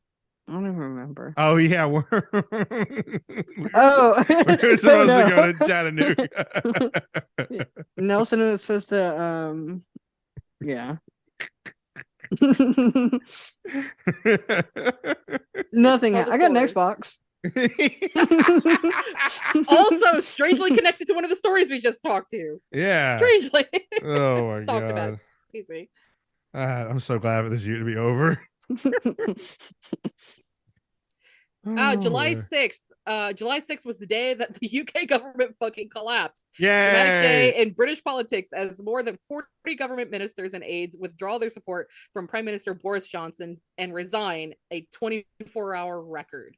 That was the most incredible day in the group chat. Just talking about this. We're just watching them drop like flies. It was amazing. Gone. Just like, oh, this one's gone. This one's the gone. Hunger Games. Adam explaining like, oh, this has never happened before. And it was, how long did it take? One day for British Prime Minister Boris Johnson announces his resignation at Downing Street after pressure from and mass resignations of his ministers. And also when everybody realized that his resignation also did not mean that he was fucking leaving the building. It was going to take a while for somebody else to be put in. Now he's a backbencher. Liz Truss came in the end of August, so he was in there for like 2 months. Yeah, when did the Queen die? Oh, we're getting there. That'll no, be I was saying September. like she met the Queen and like died the next day. The Queen died the next day, but she was in for like a couple days, I think, before then. So, smashing. Oh god, there's a lot of bullshit on here. Sounds about right. Yeah. Oh, here we go.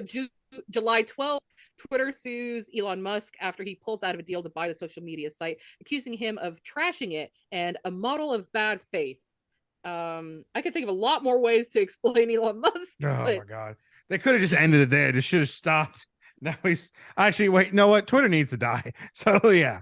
Good on Twitter. No, I want every penny he has to go into it. Yeah, I want it to fail and have him be bankrupt. If only that would have happened. Oh, we had the UK record temperatures of over 40 degrees Celsius, 104 degrees Fahrenheit for the first time recorded at Coningsby amid an extreme heat wave across much of Europe. I made TikToks telling people how to deal with heat. That's how bad it was. Because I came from Florida and I have been in 104 degree heat and like explain to people like just like don't fucking wear clothes, don't go outside. Take a shower if you need to. Yeah, open your windows, get a good cross breeze going, and be like, drink some sweet tea, roll tide. If only they knew about that. If only they knew about sweet tea. They don't. They don't. The continent knows about sweet tea. You can buy Lipton peach sweet tea. Peach. Ooh, peach. Yeah. Just like Mark. I told you peach.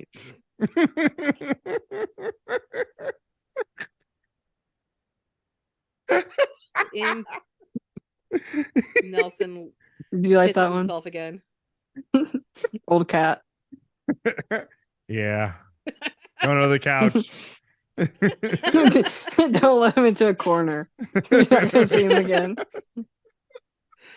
We've got August 4th, another Alex Jones story. InfoWars conspiracy theorist Alex Jones ordered to pay $4.1 million in compensatory damages to parents of child killed in Sandy Hook massacre after Jones claimed it was a hoax. So all of the summer is going to be Alex Jones just losing money.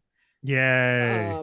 Eventually it comes to, what is it? It's so much fucking money. $90 million or something? Yeah. So much money that he ends up, that is never going to be seen. Nobody's ever going to fucking see Oh, it. yeah. What else got? God save our gracious queen. Oh, she's dead. You can't save her anymore. She's dead. Like the nobility, God killed the queen. August 15th, Scotland becomes the first country in the world to make period products free for all. Scotland. I'm going to go up there and just stock up. That's what happens when you let women become the head of a country, brother. They're just free bleeding everywhere.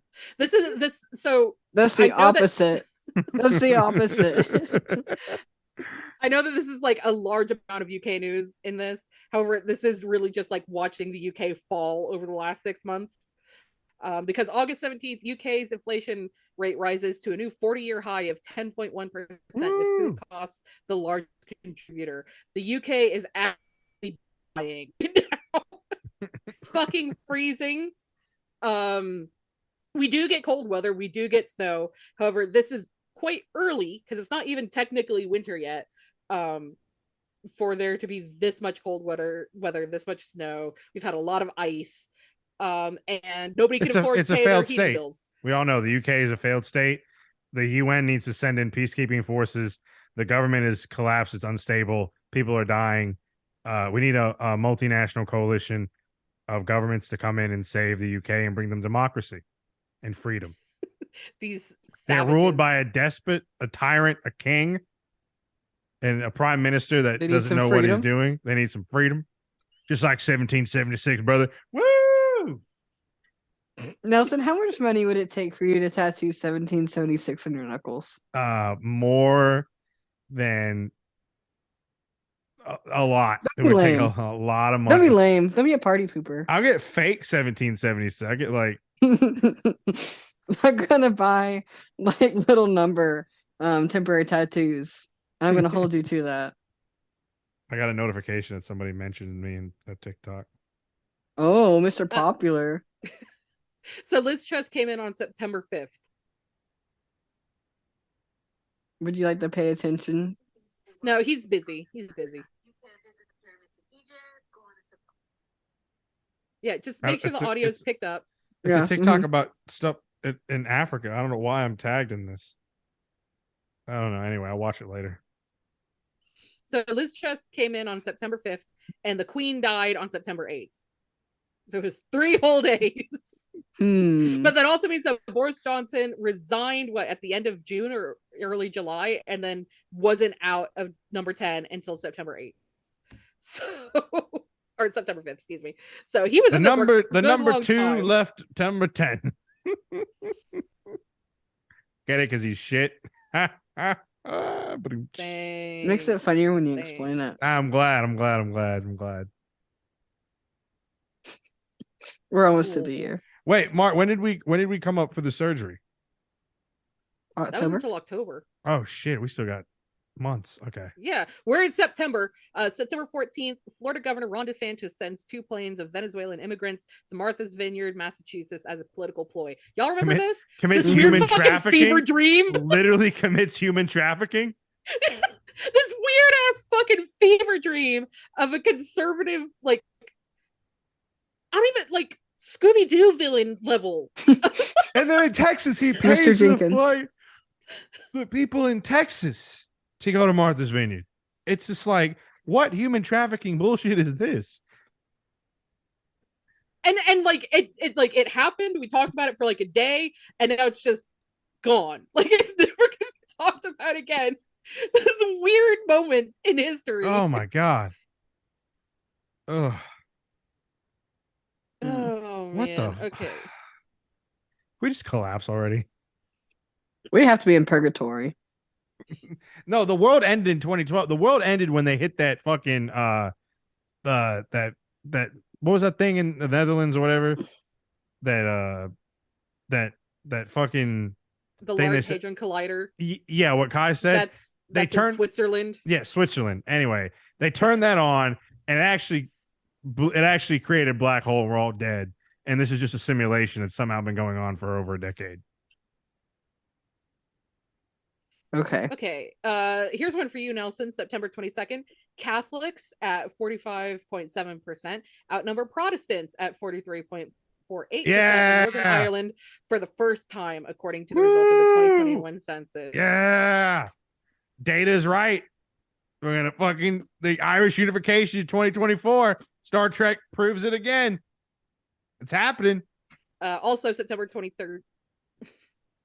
Also on September 23rd, British PM Liz Truss and Chancellor Kwasi Kwarteng released the mini budget that broke Britain, containing the largest tax cuts, leads to an economic crisis and the downfall of both. Yes. Why we have economic downturn? Let's lower taxes. That'll definitely help. Oh my God. When the government needs money, we cut taxes. So we had at the end of September, we had was it Hurricane? Which one was it? Ian? It was one of them. I remember sleeping through half of it. How much further have we got to go? We're still in September. Yes, September 27th, Hurricane Ian crosses western Cuba as a Category 3 storm, wrecking the country's national grid and leaving the country without power with 3 people killed. Ian sucked. Ian sucked for a lot of people. Yeah. It was a bad storm. Hurricane Ian makes landfall as a high-end Category 4 hurricane near Cayo Costa, Florida, with winds at 150 miles per hour, will go on to kill at least 148 people in Florida. That was a bad storm. That'll be us one day, Mark. So here we go. We're in October. Do you guys want to talk about We're going to go see October Sweet adventure? Mike. So we released that as a full episode. People, anybody who listened to that should know that we did go to Georgia to see Mark. Yes. Nelson drove in from Montgomery. I flew in from Orlando. Nelson tried to leave me at the airport. Yeah. Just yeah. I didn't know that the traffic cones in the way. I was like, hi Kai, bye Kai. and then we get to Mark's house, where we came to see Mark because Mark was having surgery and their family was going to be out of town, so nobody was there to take care of them, only to find out that Poppy was staying, who, even though that everybody was leaving town for Poppy's birthday, Poppy was staying home because he didn't want to do it. What did he say, Mark? What did he say? He's like, I don't want to deal with it all. Yeah. Well, they go to I say they, but also me, whenever I guess I did go, Pigeon Forge every single year. I get it. I'm even wearing a Dolly shirt. I get it. I know. It's a mountain. There's bears. There's bears being forced out of their habitat by Yankees who don't know what mountains look like. Yes. Every license plate says Ohio or New Jersey on it, so they're Yankees. Damn Yankees. And they're coming to my mountain town, eating my grits and clogging up my road. Damn carpetbagging Yankees. I will say, I've been having kind of like moments of an out-of-body experience, because most Brits will clock my accent and call me a Yank. They don't call you a Yankee, they call you a Yank.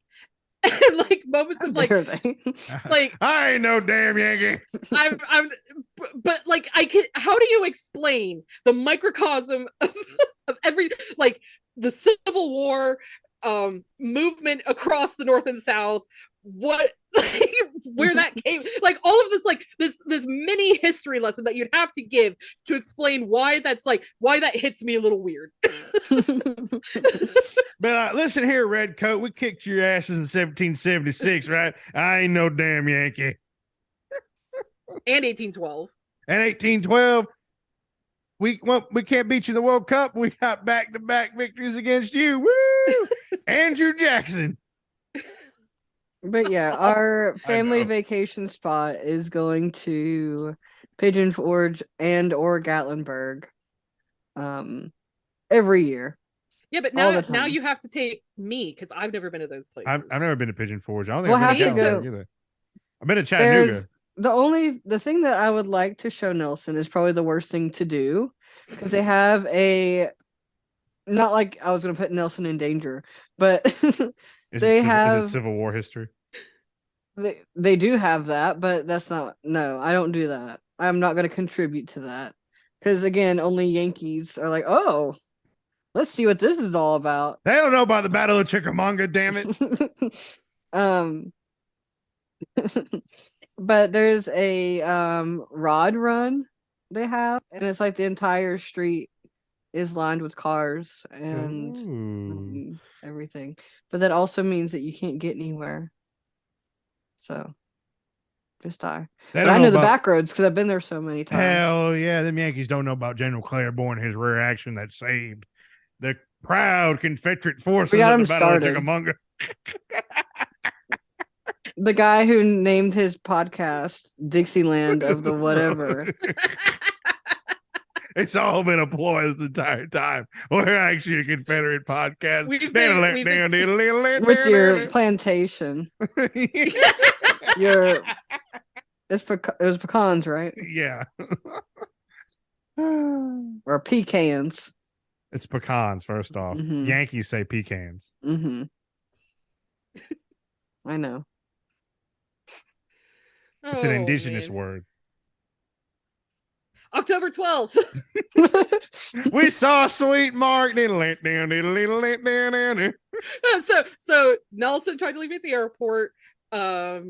Mark almost lost a leg in surgery. Nelson and I didn't make it to the Atlanta Aquarium. Okay, Mark did not. I was just gonna let that hang there. We could have just let, and people could have been like, "What?" Well, I mean, no, you were so dehydrated that you might have almost lost the leg. So yeah, Because they told me not to drink anything. I was following instructions. yeah, but you're already dehydrated because all you drink are energy drinks. Okay.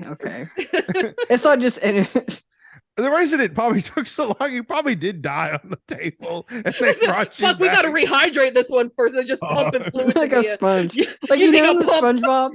SpongeBob movie where they get hyper realistic when they dry out. Yeah. Like at the end of the movie where the one drop of water rehydrated them and saved their lives. Oh my god! Or do you Yeah. not see that one, Nelson? I did see that one. After I your did. time? I shut up. I did see Goofy that movie goober? with all the. I'm a goofy goober. Yeah, we're all goofy goobers. Yeah, with the mustaches. I'm gonna turn you into men. All these innuendos in this movie for children. Yeah. We didn't go to the aquarium. It mocked us as we looked at it because we thought it was gonna be just 2 hours. Turned into like 7. Kai and I go on a wild adventure throughout the city of Atlanta. We fail as adults to try to operate electric scooters. We can't find the. See, We that's- didn't fail to operate them. We failed to pay for them. We failed to pay for them. we, If Atlanta- we couldn't find the entrance to this fucking botanical garden. So we go through the park. That's our pride event. Where lose my Nelson gut. is just fully homophobic. Yeah, What would you taking- expect? I was taking a stroll through the park. He's doing it now. He's doing the limp wrist now. I watched an Mhm. episode of King of the Hill the other day.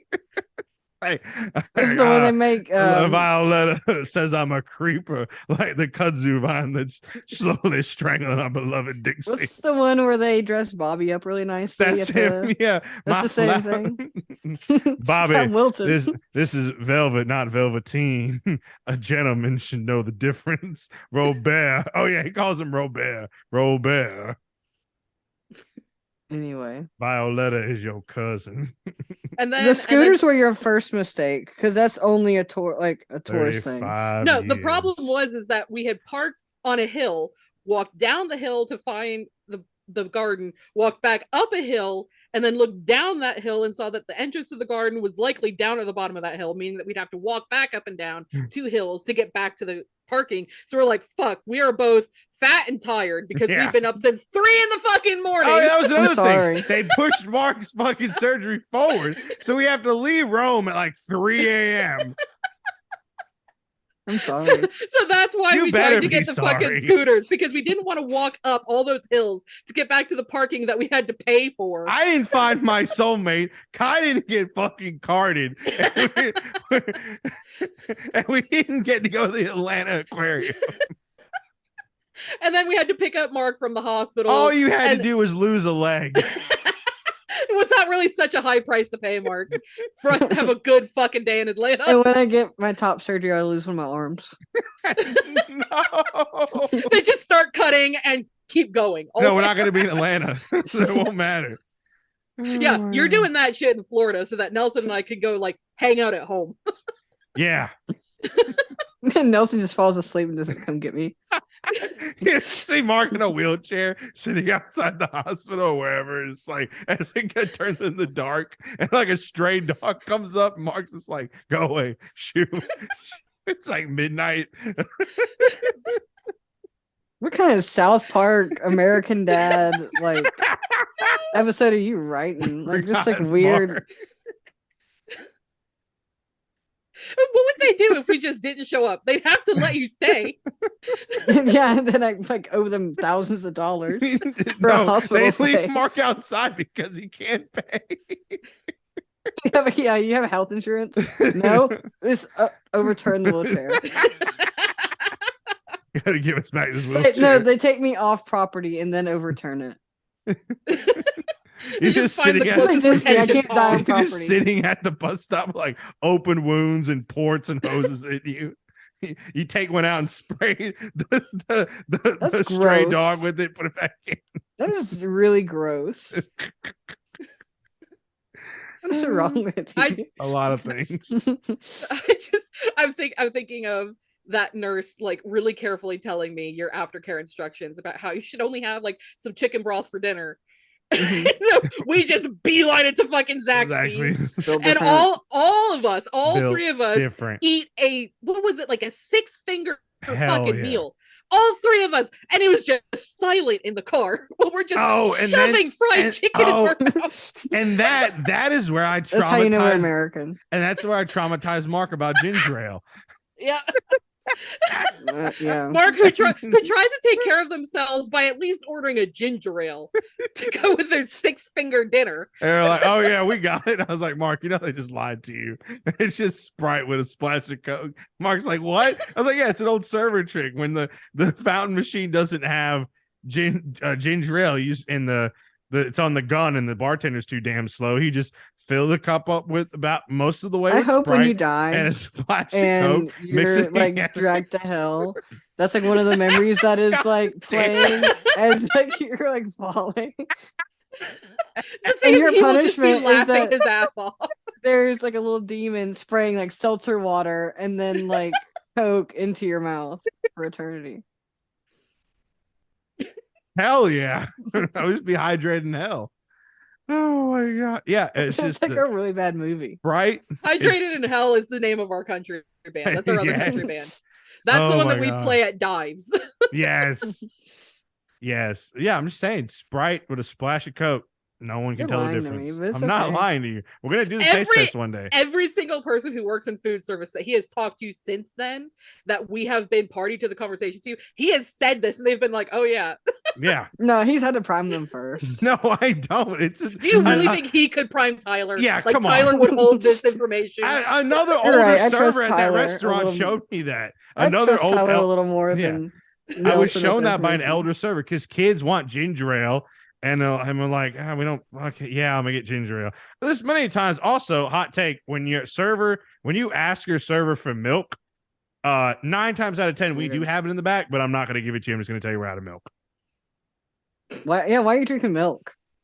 Okay, can my kid have milk? No, bring it from home. Yeah, spill it on the carpet. Yeah, we're Rub not. it I don't, in. yeah, I don't have. I'm not going in the back, taking up all my time to fill your kid a glass of milk. They're gonna spill on the fucking everywhere now.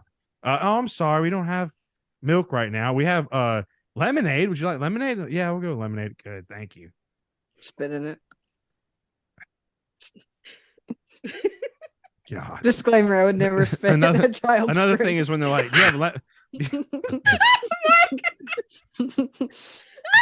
Allegedly. do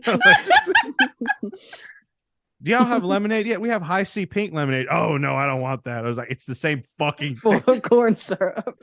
My kids This will one love just it. has pink in it. It It's has the red dye same 40. fucking lemonade.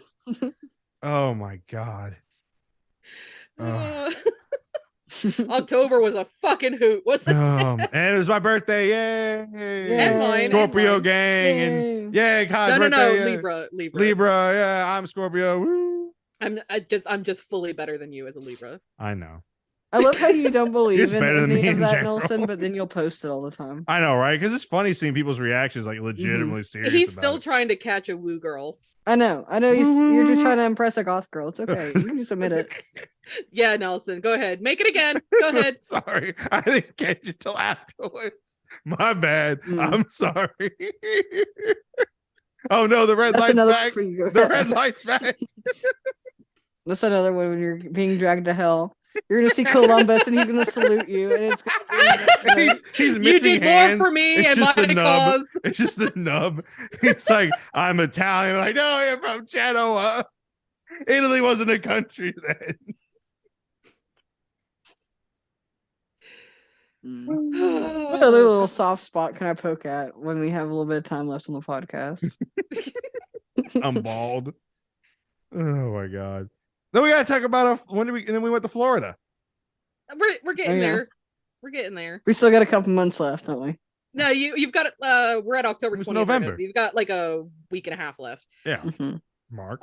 So October 20th, UK Prime Minister Liz Truss announces her intention to resign after 44 days in office. The lettuce outlived Liz. Anybody who knows that meme, the lettuce outlived Liz. Yes. Also on October 22nd, Italy forms a coalition government choosing far-right Brothers of Italy, Fratelli d'Italia.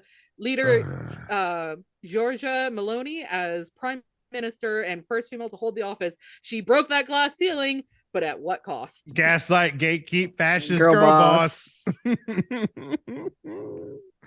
has to be Gestapo girl boss. It has to start with a G. It doesn't fit if you just say. Use the same letters. Gaslight, gatekeep. Gestapo girl boss. Oh I my god! said Yes. Oh, I'm sorry, Mark. I didn't hear you. I'm sorry. Don't talk to me like that. I'm apologizing. I'm sorry. If I say it in any other tone besides a flat monotone, you'll think I'm being sarcastic. It's okay. You can talk to me like I'm a small animal or a child. Fuck you, Mark. How about that? Eat shit, you bastards. Fuck there you you. go. I'm punching you square in your fucking shoulder again when I see you. You little shit. Yeah, you just love hitting me. I do love hitting you. I gotta toughen you up, kid. Yeah, that really worked on you, didn't it? Let me just move that form of parenting onto my adopted brother's son. Oh no, the red lights fully back. grown adult. I really love how certain times the red gets red. It's because my TV. So I have my TV screen in front of me, and if the TV screen is white, like the Google picture is like mostly white, then the red of my ceiling lights just like takes over. Usually, you don't have to put on the red light. You could just call me a prostitute, Nelson. You're just being a boomer now. But I was gonna say usually I use a pink light. You guys never even notice the pink light. I use a pink light, but because it's Christmas, I have the lights set to red. So fuck you. October 27th. Elon Musk takes ownership and control of Twitter. Boo. Immediately fires 4 executives. I wish I had more on here talking about the fall of Twitter. I don't think I have most of that, but the fall of Twitter, whoo! He went in there holding a kitchen sink thinking it's funny. I was like, you're not funny. Oh my god, Twitter just fucking... I wish it had stayed dead. I wish that it continued that downfall, but I think the news cycle has gotten to the point where people are like, well, it's just going to be shit. And the people who were going to migrate out of it have migrated out of it. And like, there's like 4 elder millennials who decided that Mastodon was a good thing and went to Mastodon. And apparently Mastodon sucks. I don't know much about how good it is, but I have heard it's like confusing to get onto it because you have to choose like, it's kind of like old forum days when you have to choose like servers, or old like IRC, you have to choose servers. So going on to Mastodon, you have to like choose a server to start off in, and people are like, well, how do I know if I want to choose this one or this one? Like we have progressed beyond that as a tech-based society. Yeah. We don't have to do this anymore. But I mean, go off if you like Mastodon. The only thing I know about Mastodon is this one person that follows us on Instagram. Just I keep like a few unhinged people on there because they crack me up. And like this is pure just chronically online unhinged with like bad unhinged. every what did we say? He's gonna tell me a medical history as like some sort of like fucking defense thing when like you get called out about something in the bio, right? And it's like just unhinged, writes essays in the DMs, and sometimes I'll skim them and be like, oh, that's kind of funny. But said person went unhinged rant about how Mastodon is horrible in the comment section that like spilled over into the DMs, and I like skimmed. I was like, oh. Everybody needs a hobby, Nelson. I have no idea what the fuck Mastodon is. Cool. You gotta hit him with the thumbs up emoji. I do. I hit with the thumbs up emoji. Oh no, you do that, they still keep going. Sometimes a heart. Sometimes left on red when it's just like essays. Mistake. Don't do the heart. I know. The heart. Sometimes like this person will say stuff that I like. Okay, I agree with that heart. And then sometimes just like essays of just stuff. I'm just like, God damn. Cold and corporate, and then they'll stop. You know, he does the exact same thing to us in the chat. Like he won't be paying attention to the chat, or he might be busy, like actually at work or something. And then later on, he comes into the chat where you and I have been talking. Overloads it with the heart and reaction. Just Yeah. Because I'll go back and read what you guys say because you're my friends. Well, thank you, Nelson. You're not unhinged randoms on Instagram. I used to be. You're always cool though. You're saying that because I'm on this now. Both Mark and I started as fans before we ended up on this show. So when Nelson talks about how much he hates like that, I can't remember the word for it now. Like people who think that they have a friendship with parasocial that relationship. Thank you. Whenever he talks about how he hates that, it's because he has both of us on here now. Because we definitely started out like that. Yeah. But you guys are cool about it. You talk like normal people, unlike I could go on a rant about this, but like I'm not what's the word I'm looking for? It's not self-aware, but I'm not as I don't know how to not cross the line into like certain phobias because of said people that are the most fucking unhinged on this site that have just gone off when you say like just one little thing that's wrong or like something that's not wrong. They just think, oh, also everyone has a fucking opinion and I don't care about yours. Okay. I want to make that perfectly fucking clear to anyone. I wish that people could see on social like when you're media. serious about something, the hands will come out. The hands come out. And like, I don't care about your opinion. And the funniest thing is when I prove them wrong and they're still like, bah, then it's like unfollow. I was like, thank you. Please do me the favor. Why are you just now the best real quick? Sorry, side rant. The best one that happened is someone that had followed the Instagram page for a while, right? I posted something that I agreed with that our good friend of the show, Black Red Guard, tweeted, and he has all his stuff on lock, but he's like, if you like it, screenshot it, share it. I don't care. My own page is locked down I don't like dealing with bullshit anymore. So like, all right, fine. So I screenshotted this thing about why it was like something. It was like, stop saying that the Iranian government is revolutionary. They do this and do that. And it's like, progressive people in Iran have the right to protest the government. It's not whatever. And it's like going back to the massacre in 1988 where they massacred literal communists. But that's a whole nother story because some people on social media are like, oh, we have to defend Iran. Like, I'm not going to defend Iran, y'all. Like, calm the fuck down. But it was a good critique about, I know what it was. The tweet was the same white people who want to like defend Iran when a morality police kill someone there are the same people that come to our Black Lives Matter protests with their stupid signs to try to get us to do dumb things and et cetera. It was something like, how can you be pro police in Iran, but against police in the US? It was a valid critique. And this person who has a lot of things, but is obviously white, just like went the fuck off, like which is the worst platform, Instagram, to go off in the comment sections because it is literally the worst setup for having some sort of dialogue. And then like the last one was like attacking the podcast or whatever, and like spelled out the name of our Dixon and the Proletariat with like asterisks, like it's a slur. And I'm like, what the fuck are you going on with? And like just to the point where like other people chimed in were like, are you okay? Are you drunk? Like, what is the problem? And I think I deleted it. Like they ended up leaving or whatever. But I wanted to be like, you have followed me in this page in the podcast for a long time. I didn't follow back because they have a bunch of red flags, but they followed for a while.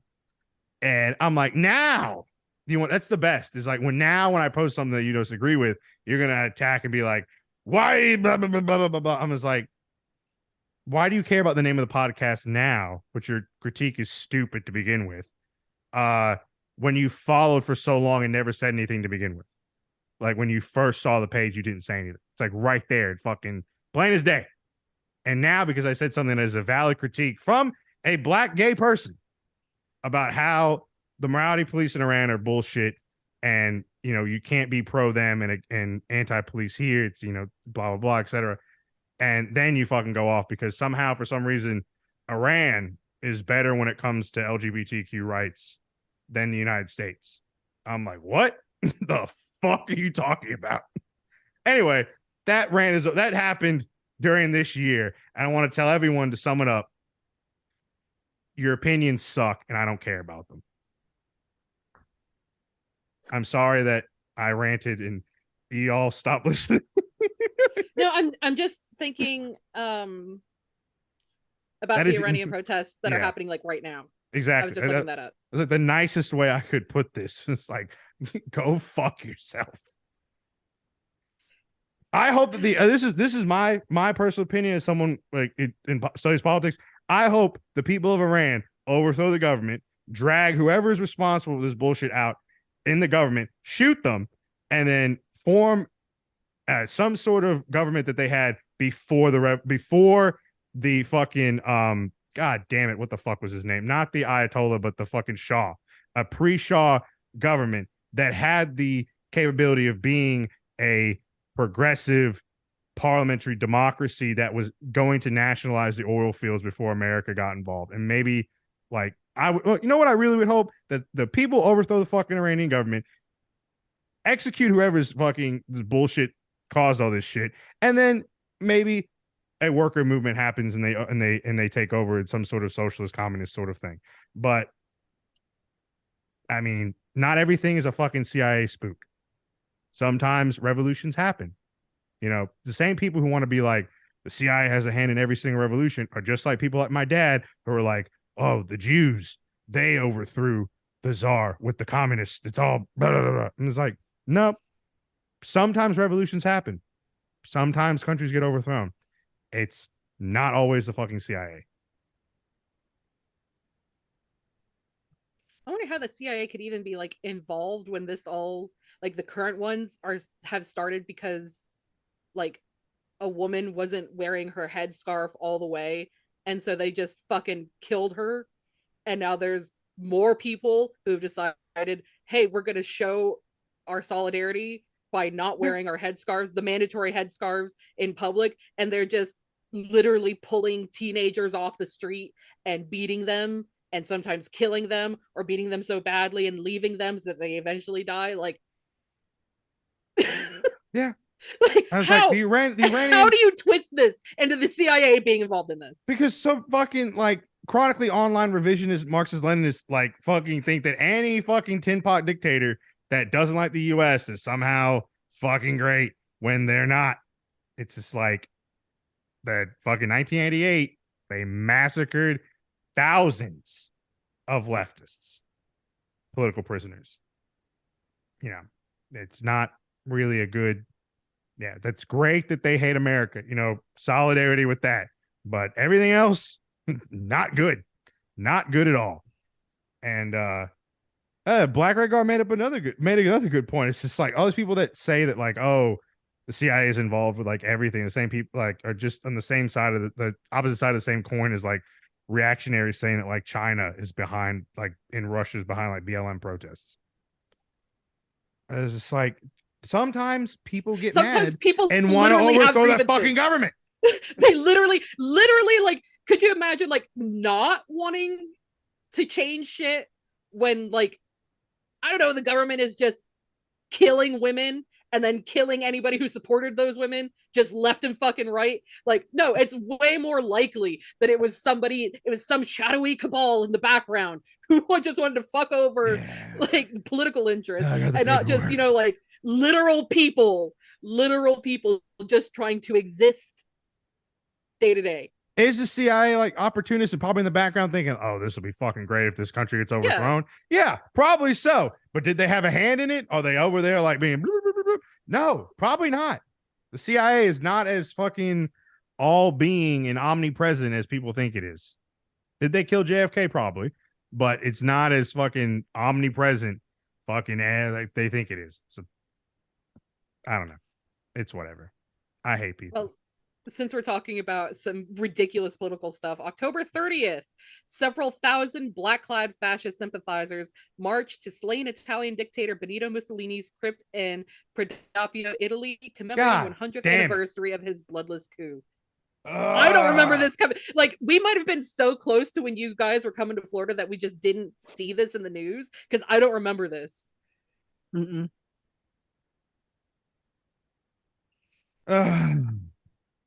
They should have left. They should have fucking chopped up his body and thrown it in the fucking sea. But no, they buried it in an unmarked grave, and then fascists found it, and they were like, "Oh, look, we found it. Now it's a fucking shrine to neo-fascists all over fucking Europe." It's just like, come on. It's like they should do what they do. Then they dig up Franco and throw him in the fucking ocean, like, or disinter Mussolini and throw his fucking remains in the goddamn ocean. His grave should be upside down, the way it should be. Oh God. So we've made it to November. Shall we talk about Florida for a second? Florida. So we managed to get everybody converging on Orlando at the same time. Mark and Nelson drove into Orlando, as well as Mr. Speaker, our editor, and my husband flew in from England, all on the same day. My parents met Mark and Nelson for the first time. Somehow my father did not act like an ass, which I appreciate. Yeah. My mother met Nelson by coming out the front door holding a buffalo femur, threatening to hit him with it, which is just peak my mom. Mamma mia. My mom proceeded to make fun of Nelson at every turn. It was for beautiful. the entire evening. I threw it back. I was like, you know what? I'm pretending she's Nona. I'm gonna throw it back. Throw it back? Yeah, he was throwing it back, Mark. Oh, God damn. Doing something different. But dish it back. Dish it out. He was dishing out here. This guy's dishing. Kai was like, you need to get my mother this keychain with a white dove on it. And I told Kai's mom that the spirit of my ancestor, Chief Boyardee, came to me in my dream. No, we've got to say the whole part. So that night, we went out to dinner with my parents, and then we dropped my parents off at home. And my mom said to us before we went out for the evening to Old Town that she wanted Nelson to bring her back a present, bring her back an offering. So we went to Old Town. We went into this leather store that was just like awful and amazing at the same time. And Nelson's trying to find something to give to her. So I say, okay, well, if you want to be nice, get her this keychain with a white dove on it, because her name in Mohawk means white dove. So he says, okay. At this point, there's a car show going on outside the shop. So he hands me the keychain and walks outside to go see the car show. Because Mrs. Adam was like, Nelson, go in the cars. And I was like, all right.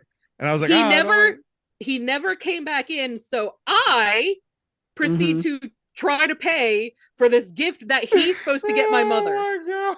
The only reason I say try to pay is because I also bought a leather handbag, and the guy said, oh, you can just have the keychain. So I didn't end up having to pay for it. I was fully ready to pay for this keychain that was supposed to be a gift from Nelson to my mother. Interesting how that works, huh? I did have one at dinner, because I sat next to Kai's mom, and I was eating the guacamole that was in between me. Mark, were you sitting next to me? It was between me and you. I was sharing the guacamole with Mark, and Kai's mom was like, you can have some of this guacamole. I said, no, my people have done enough to your people. You can have your guacamole. She was like, thank you.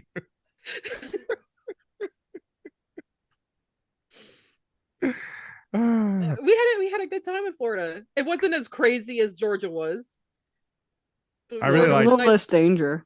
Putt golf was great. Also, like, Dave and Buster's was hilarious. There's driving off a 1-lane road in Florida. Oh yeah. Wait, what? Mark's backcountry roads in Georgia, like 1 lane, and Florida had actual roads. I could have showed you some of those. We just didn't go to those places. I only had 2 days to show you things. But I wanted to bring up a memory that just like disappeared as soon as we saw it, and it came back to me the other day when we were sitting at the traffic light trying to cross I-Drive, and we saw this like fucking fucking king come riding down the road on one of those scooters. He was dressed in all purple and had like a purple crown on. And then the other time when we were trying to turn the corner on iDrive, and there's a lady who is heading like from the hotel area towards the convention center on one of those fucking scooters, and she could not get it to go off. It's so and sad.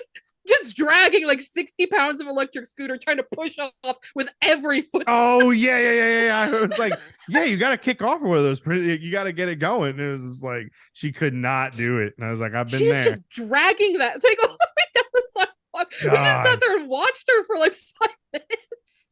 Holy shit! It came full circle for y'all. And let's see, what else did we do? We went to the arcade. We went bowling and we went to the arcade. We got strip photos, like the strip, like photo booth photos. We did. Oh, I hit fucking jackpot on like 2 games, and Dave Bustin's got Pickle Rick. So yeah, and I gave Nelson my coins so he can afford Pickle Rick. Thanks, Mac. And whatever else he got. Like, we couldn't go back to my house until after 9 or 10 o'clock. So after we'd finished dinner, we said that we were going to go to Dave and Buster's because it's where we could waste some time. So they had only one card machine. Yeah. Oh my God. Yeah. And it took forever. So Adam and I go first. We both get, I think, $25 cards. Mark gets a $25 card. Nelson rocks up and gets a $40 card. $40 card. So like Mark and me and Adam all kind of like finish around the same time. Nelson's still playing for like another half hour. Hell yeah. I was like, come on, sweet Mac. We're going to heal our inner child.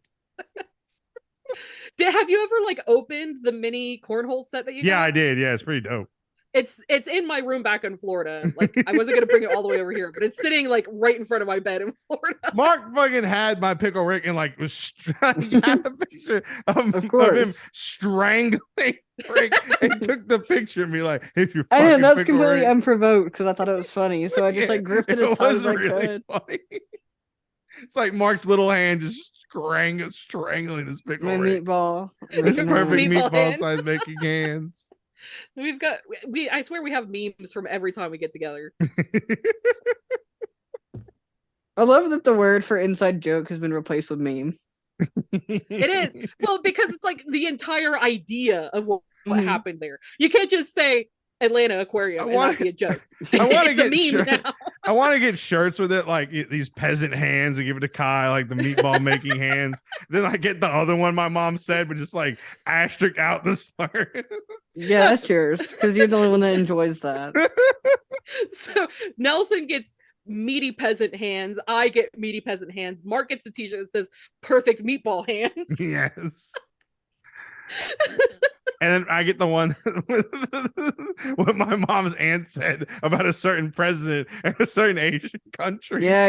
All right. We're going to move past this. I never wear it. Oh, we all got fucking.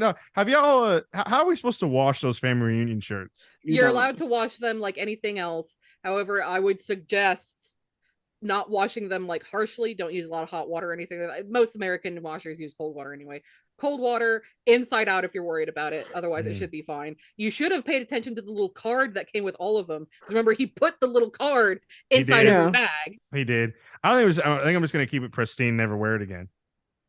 I left mine in Florida because it'd be weird for me to wear it here. But when I get back to Florida, I'm definitely wearing it again. Yes. We did. So anybody who's not aware, we went to a airbrush printer, like an airbrush, like in the Walmart. In Walmart, and it's got like all of us have the same shirt, and it's like a Florida sunset with like palm trees, and it says DOTP Family Vacation 2022.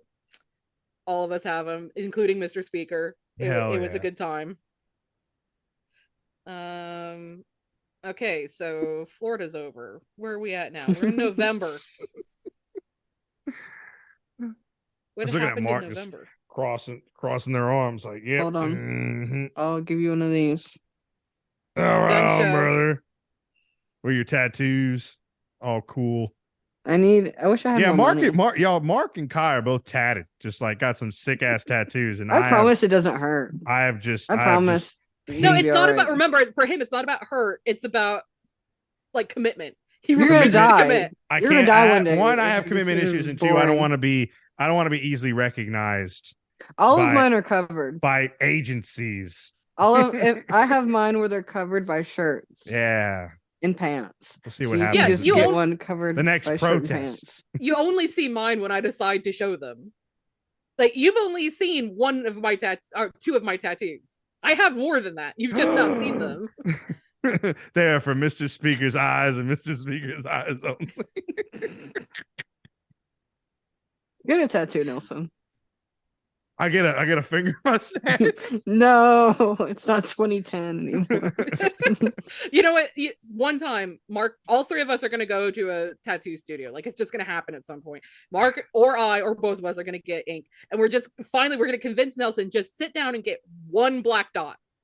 Just to say that you have a tattoo, one black dot somewhere, like on your fucking like kneecap or something. Just the tiniest spot of ink. And then we can't make fun of you anymore because then you're tattooed. No, they were gonna go, whoa, how long did that one take? And stuff like that. Oh, you don't like dudes who are tatted? Take me off the menu then. And so somebody later on is like, is that a mole? You should probably get that checked out. Like, geez, man. Okay, November we have November 19th, the gunman opens fire at LGBTQ nightclub Club Q in Colorado Springs, killing 5 people and injuring 19 in an apparent hate crime. I remember this one as the night that the drag queen just put her heel down on a fucking shooter. Oh yeah, stomped the shit out of him. It was great. They Yeah, should have killed him. and- yeah. They probably could have. They probably should have. With his own gun. That would have been great. Well, allegedly, in a far off distant land, you've seen his mugshot. So Yeah. that heel print right there above his It's eyebrow fucking great. was very close to a very sensitive, squishy part of his face. I know, right? God, he just looks like a fucking mouth breathing loser. Yeah, I mean, yeah. Agreed. I don't want to get into skull shapes and I like wish- eugenics and shit, but like Well, I he was just looks like he I was looks gonna like- say I wish that he was a tube breather, as in they put him on a ventilator for the rest of his I wish life. he was a no breather. Oh, Was that violent? This is getting released, so I say that with peace and love. I say that with hate in my heart that I will let out one day when society Peace and collapses. love and wanting to get a job. All right, we're tries. almost almost at the end of November now. November 28th, Merriam-Webster's word of the year is gaslighting, while Collins is permacrisis. Crisis. What a fucking year 2022 That one stings is. a little, doesn't it? Fucking gaslighting. Oh, my God. Gaslighting and permacrisis is just fuck. That's I next can year, like feel that's not a real word. Mm. You made that up. I want to know with how the they use gaslighting gaslighting in a sentence. Yeah. I want to know how they used it in a sentence. Now, which way do they decide to go with this? Gaslighting, as in the term used by psychologists and psychiatrists, people who are in that field, where there's a specific meaning to gaslighting, or in the colloquial term where it's way more loosey-goosey, and how you're going to use that definition. This entire podcast is gaslighting. For anybody who's confused, if you go with the way that mental health professionals use it, and I'm not saying this is right, but this is the way that it was originally coined, is that gaslighting is specifically when somebody is trying to affect psychological harm on you by doing something and then claiming that they didn't in order to make you think that you never saw it. Based on the movie called Gaslight that came out in the 40s, I think, where a husband wanted to make his wife go crazy, so he was lowering the gas lights over time in their home and basically pretending that nothing was happening when the wife was paying attention to it. So are they using that form, which is, it's not just like you're gaslighting me by basically saying that something that I witnessed is wrong. It's there is a line in the difference. And a lot of like mental health professionals get really pissy about that, and like, there's a lot of times when mental health terms are used colloquially, and we just kind of have to deal with that now. You want to know my toxic trait? My toxic trait is being too stubborn to gaslight.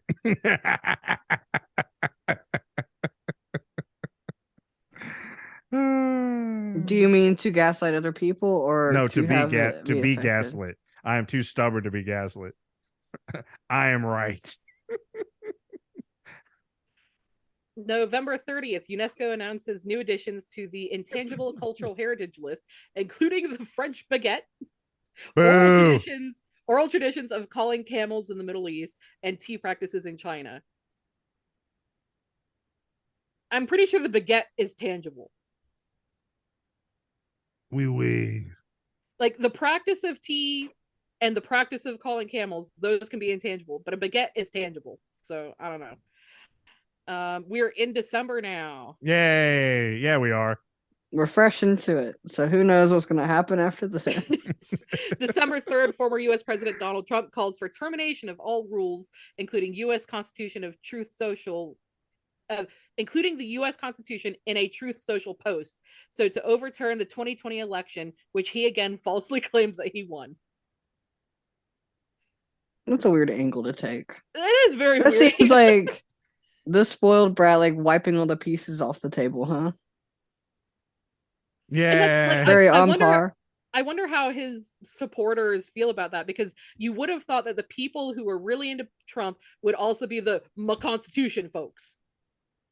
You know how they get around it? I thought they were. No, that's but what all their bumper stickers say. No, but you know how they get around it? It's I'm a patriot. It's Biden and those people who are anti-Constitution, and it's the Constitution how they interpret it, not the actual Constitution. It's always based on their personal interpretation and their personal. But it literally says termination of all rules, including the U.S. Constitution. Because we got to save it. We got to save. You can't save it by getting rid of it. Listen here, you damn communist. You got to save it. To gotta get rid of it to save it. I'm literally trying to understand it, but you cannot save it by getting rid of it. I'm telling you right now, with temporary suspension in order to save it. That's not getting rid of it. That's temporary. I'm trying. Let's trade this for another noun. I'm trying to save the stick of butter by throwing it away. I mean, if it saves the butter from the communists, it's just not going to work in my brain. I'm sorry. I mean, no. I agree with you. It's just like literally, it's like all reactionary, right wing, like fascists are just like, it's their definite. It's like I'm the patriot, they're not. It's my interpretation of the Constitution, not theirs. It's like if we have to suspend it in order to save it, then that's justified. It's like anything justified to make sure they can have their fascist utopia that's not fascist, but American. Okay, so spoiler alert for anyone that hasn't watched the Boys yet. I'm in season 2. I'm not going to say what character it is. I'm not going to say anything that could spoil anything. I'm just saying there's a character that says something so fucking prophetic and just spot on. And this character says, they like everything I have to say until I say Nazis. And it's so fucking true. It's like these fucking Trump's MAGA Republicans in general, Alex, all of them, they agree with everything that has to do with fascism until you say fascism or until you say Nazis. And that line in The Boys is so fucking true. It's like they are. I think Nazis. A brighter way to look at it is that guy who's going around on TikTok. Ooh, okay.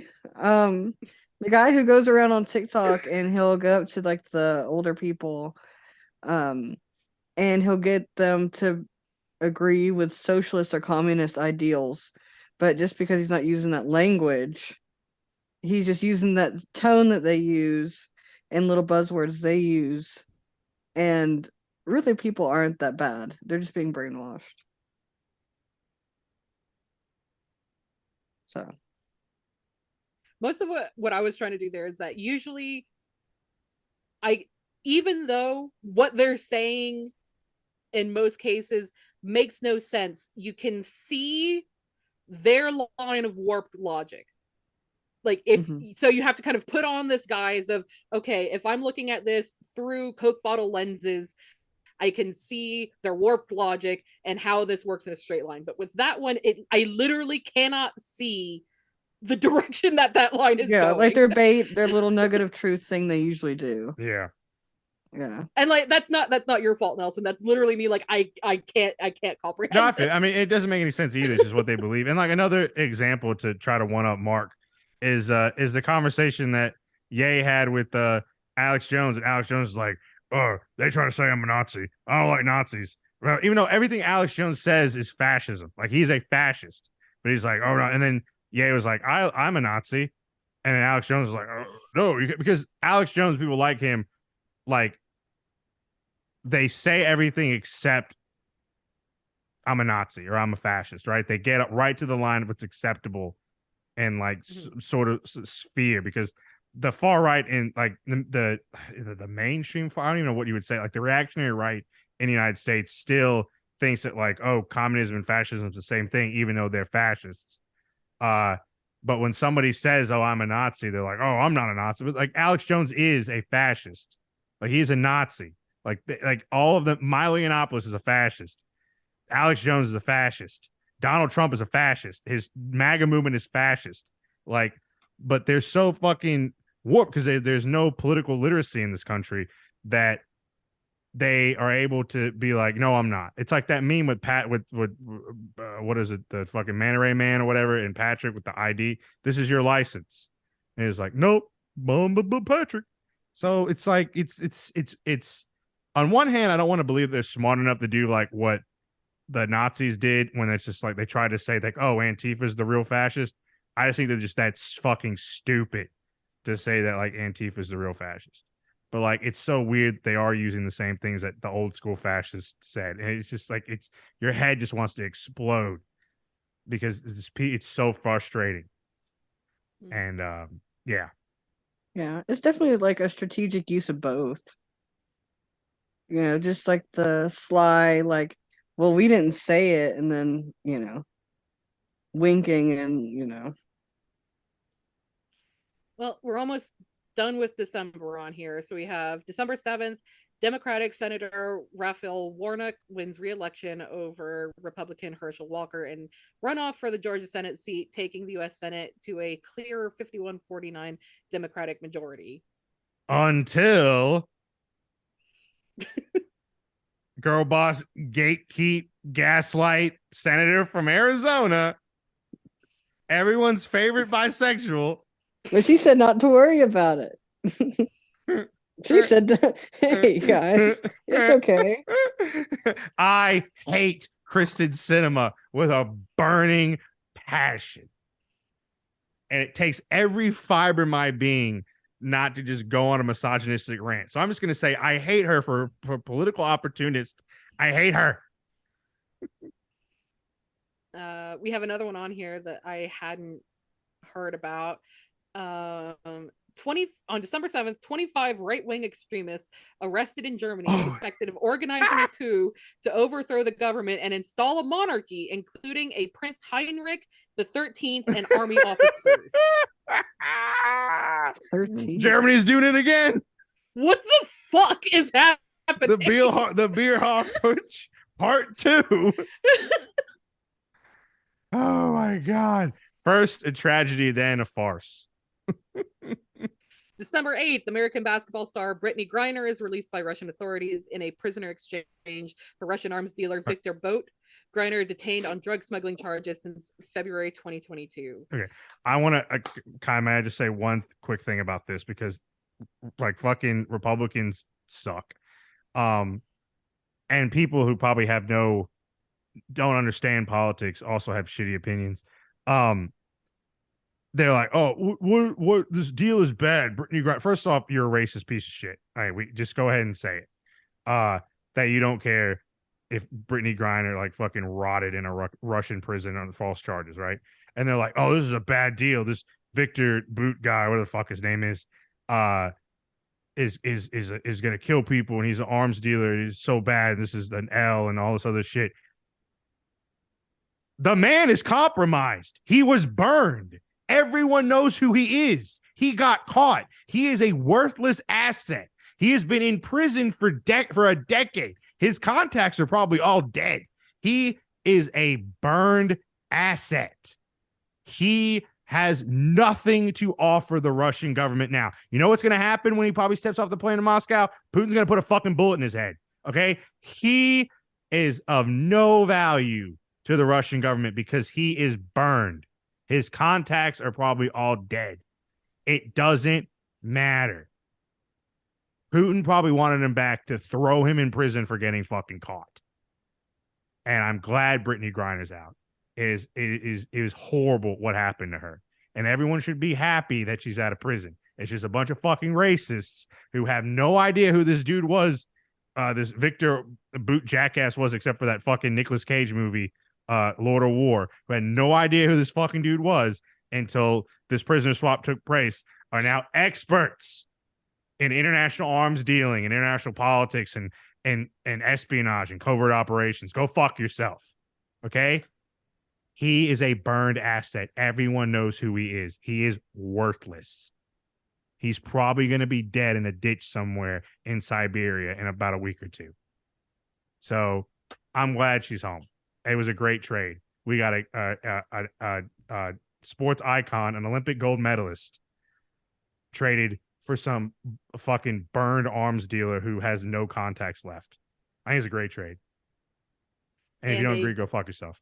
And a black lesbian out of a country that is historically very difficult towards anybody like her. And the only reason she's there in the first place is because the European basketball leagues pay more than American leagues do for women. That is the only reason she was over there. Is if America actually paid WNBA players at least a percentage of the same percentage that they do the men's leagues, right? Then she would be able to stay and make money. But she couldn't, so she had to go to a fucking other country. So here we are at the very end of this list. December 12th, the city of Richmond, Virginia, capital of the Confederacy during the U.S. Civil War, removes its last Confederate statue of Ambrose P. Hill. There, the great General Ambrose P. Hill, I do declare. Like, y'all remember that hill that people were willing to die on about Confederate statues? There he goes. And if we want to cap this off with my very last news story, I decided to save some cow news for the very news. Cow news that is new as of today. Highland cow born in Italy, welcome to the world with a Scottish themed birthday party. Mamma mia. Staff dressed up in kilts served Highland cow cakes, and locals staged Highland dancing with a bagpiper. Moo. Where's the other part of this here? There was a bit about how they named him. The cow's name is Gino and was named following a public vote. People were asked to choose between Gino in honor of Turin-born First World War hero Gino Lisa, Scotino to evoke Scotland, or William after William Wallace, and they chose Gino. Hey, mamma mia. So he and his parents, or at least his mother and another Highland cow, another adult Highland cow, now live in a community-run garden area in Turin. So there we go, some international cow news. That sounds so nice for those little cows. Yay. Send off this fucked up fucking year. Go to hell, Kristen Cinema, you opportunistic sack of shit. You better enjoy the next 2 years you have left in the Senate, because when you split the vote and a Republican wins your seat, your name's going to be mud. That's an old Southern expression. Your name will be mud. Mud. So what are you guys doing over the next few? So anybody who's listening who made it to this point, good for you. Yay. You get a reward. What is it? The show is on hold until after the new year. So I'm sorry. Did it blank out again? Yeah, but it was perfect. It literally was perfect. What did I say? it was like you got a reward, and you froze, and Mark was like, "What is it?" And then you came right back in. Well, I was trying to say yeah, anybody who got to this point, we are on hold until the new year. So probably at least 2 weeks, maybe 3 weeks without a show. So what are you guys doing for the holidays this year before we sign out? Anything interesting? What are you doing, Nelson? Yeah, this is probably your last Christmas in Montgomery, huh? I might heal my inner child and go to Callaway Gardens by myself. But I don't know. We gotta Get a hot chocolate. I should go to Callaway Gardens and get a hot chocolate by myself. You should. If anyone's listening that lives in Pine Mountain, Georgia, and wants to go to Callaway Gardens, hit me up. That could get weird real quick. I know, in Pine Mountain, Georgia, it fucking could. Hell yeah, brother. You know, there's gonna be some nerd who's in like fucking Atlanta ding. or Chattanooga who's like, I'll make it.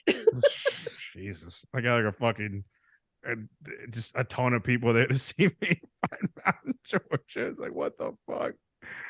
Oh shit. Anyway, I don't know. Everyone's got COVID, so I guess I guess they'll get better before Christmas. So I'm probably gonna have it at my aunt's house. Probably gonna do like I gotta buy my cousins gifts because we do like a $50 like I don't know. We asked each other what do we want and was gonna get it. So I have to get my one cousin either just give him $50 or buy this model set that he wants, the orcs or something. I don't know, some sort of wizard thing so he can paint. He does a good job at painting. I'm not gonna lie. He is really good. I posted some on Instagram. He does very elaborate, like painting these little models, these little figures, and then he builds Gundams and like puts lights in them, and they look like legitimate. I was like, holy shit! And then my other cousin wants alcohol, so I'm gonna buy him like I guess $50 worth of liquor. I told him I want ammo, so I said hopefully one of them gets me 9mm, and the other one gets me 5.56. So It's such an American man trade. roll tide, brother. It's when I give, the tabletop pieces are a little outside. My one truck drive cousin wants liquor. I want ammo, and my autistic cousin wants an art set. So there we go. Roll tide. And then I guess we'll have it at my aunt's and uncle's house, the mansion out in the extremely white part of outside of not even Your Montgomery. Southern anymore. relations. It is. It's I do declare. The water. I will spend the festive season with my rich relations. I do declare. I don't break out the accent very often. That was beautiful. That was beautiful. Yeah. Our girl, was it Scarlett? What was it from fucking Gone with the Wind? Scarlett O'Hara. Scarlett O'Hara.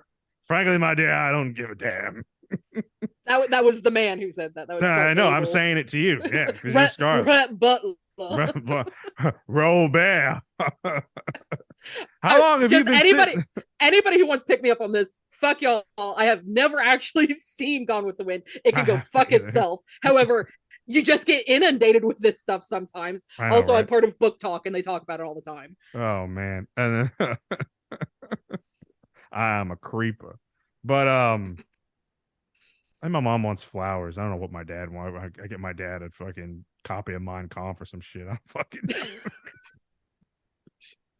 have Kanye sign it. Have Kanye sign it. I don't know. I hate giving. I don't expect gifts, and I don't like giving gifts. So that's my toxic trait. So yeah, I guess that'll be my. I bought you the donkey that you asked for. Which is why, like, okay, so when Nelson and I decided to get Mark a present, I found it and then just sent him the money. Then when my mom wanted a present from Nelson, I found it and almost paid for it. So if this is going to be the dynamic, bruh, I am calling you out now. Was there other gifts? Did we do other gifts? I don't remember. The cow we got together and I found it. The keychain I found. And then birthday we just sent money.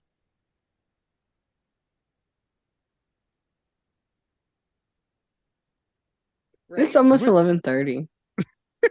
Mark, what are you doing for Christmas? Or New Year's or whatever? Don't know. Kai, what are you doing for Boxing Day? Oh, we always go to here we go, full circle. We always go to my friends who I told to get a union early in the show. We always go to their house. I have asked for shoes that I can use to go out in the garden, gardening shoes, basically. I've asked Oh, for. actually, we can't call it gardening anymore. Have you seen that? Have you No, seen I don't that? even want to know. Oh my god, it's so bad. I'm not. I'll find an article and send it to you. I asked for Murder She Wrote on DVD because for a long time, it was very difficult to get a hold of over here. But because Angela Lansbury died, like obviously somebody put the money in to actually release a full box set, and I like having physical copies of my media, so I'm asking for Murder She Wrote on DVD, and light up crochet hooks are on my wish list.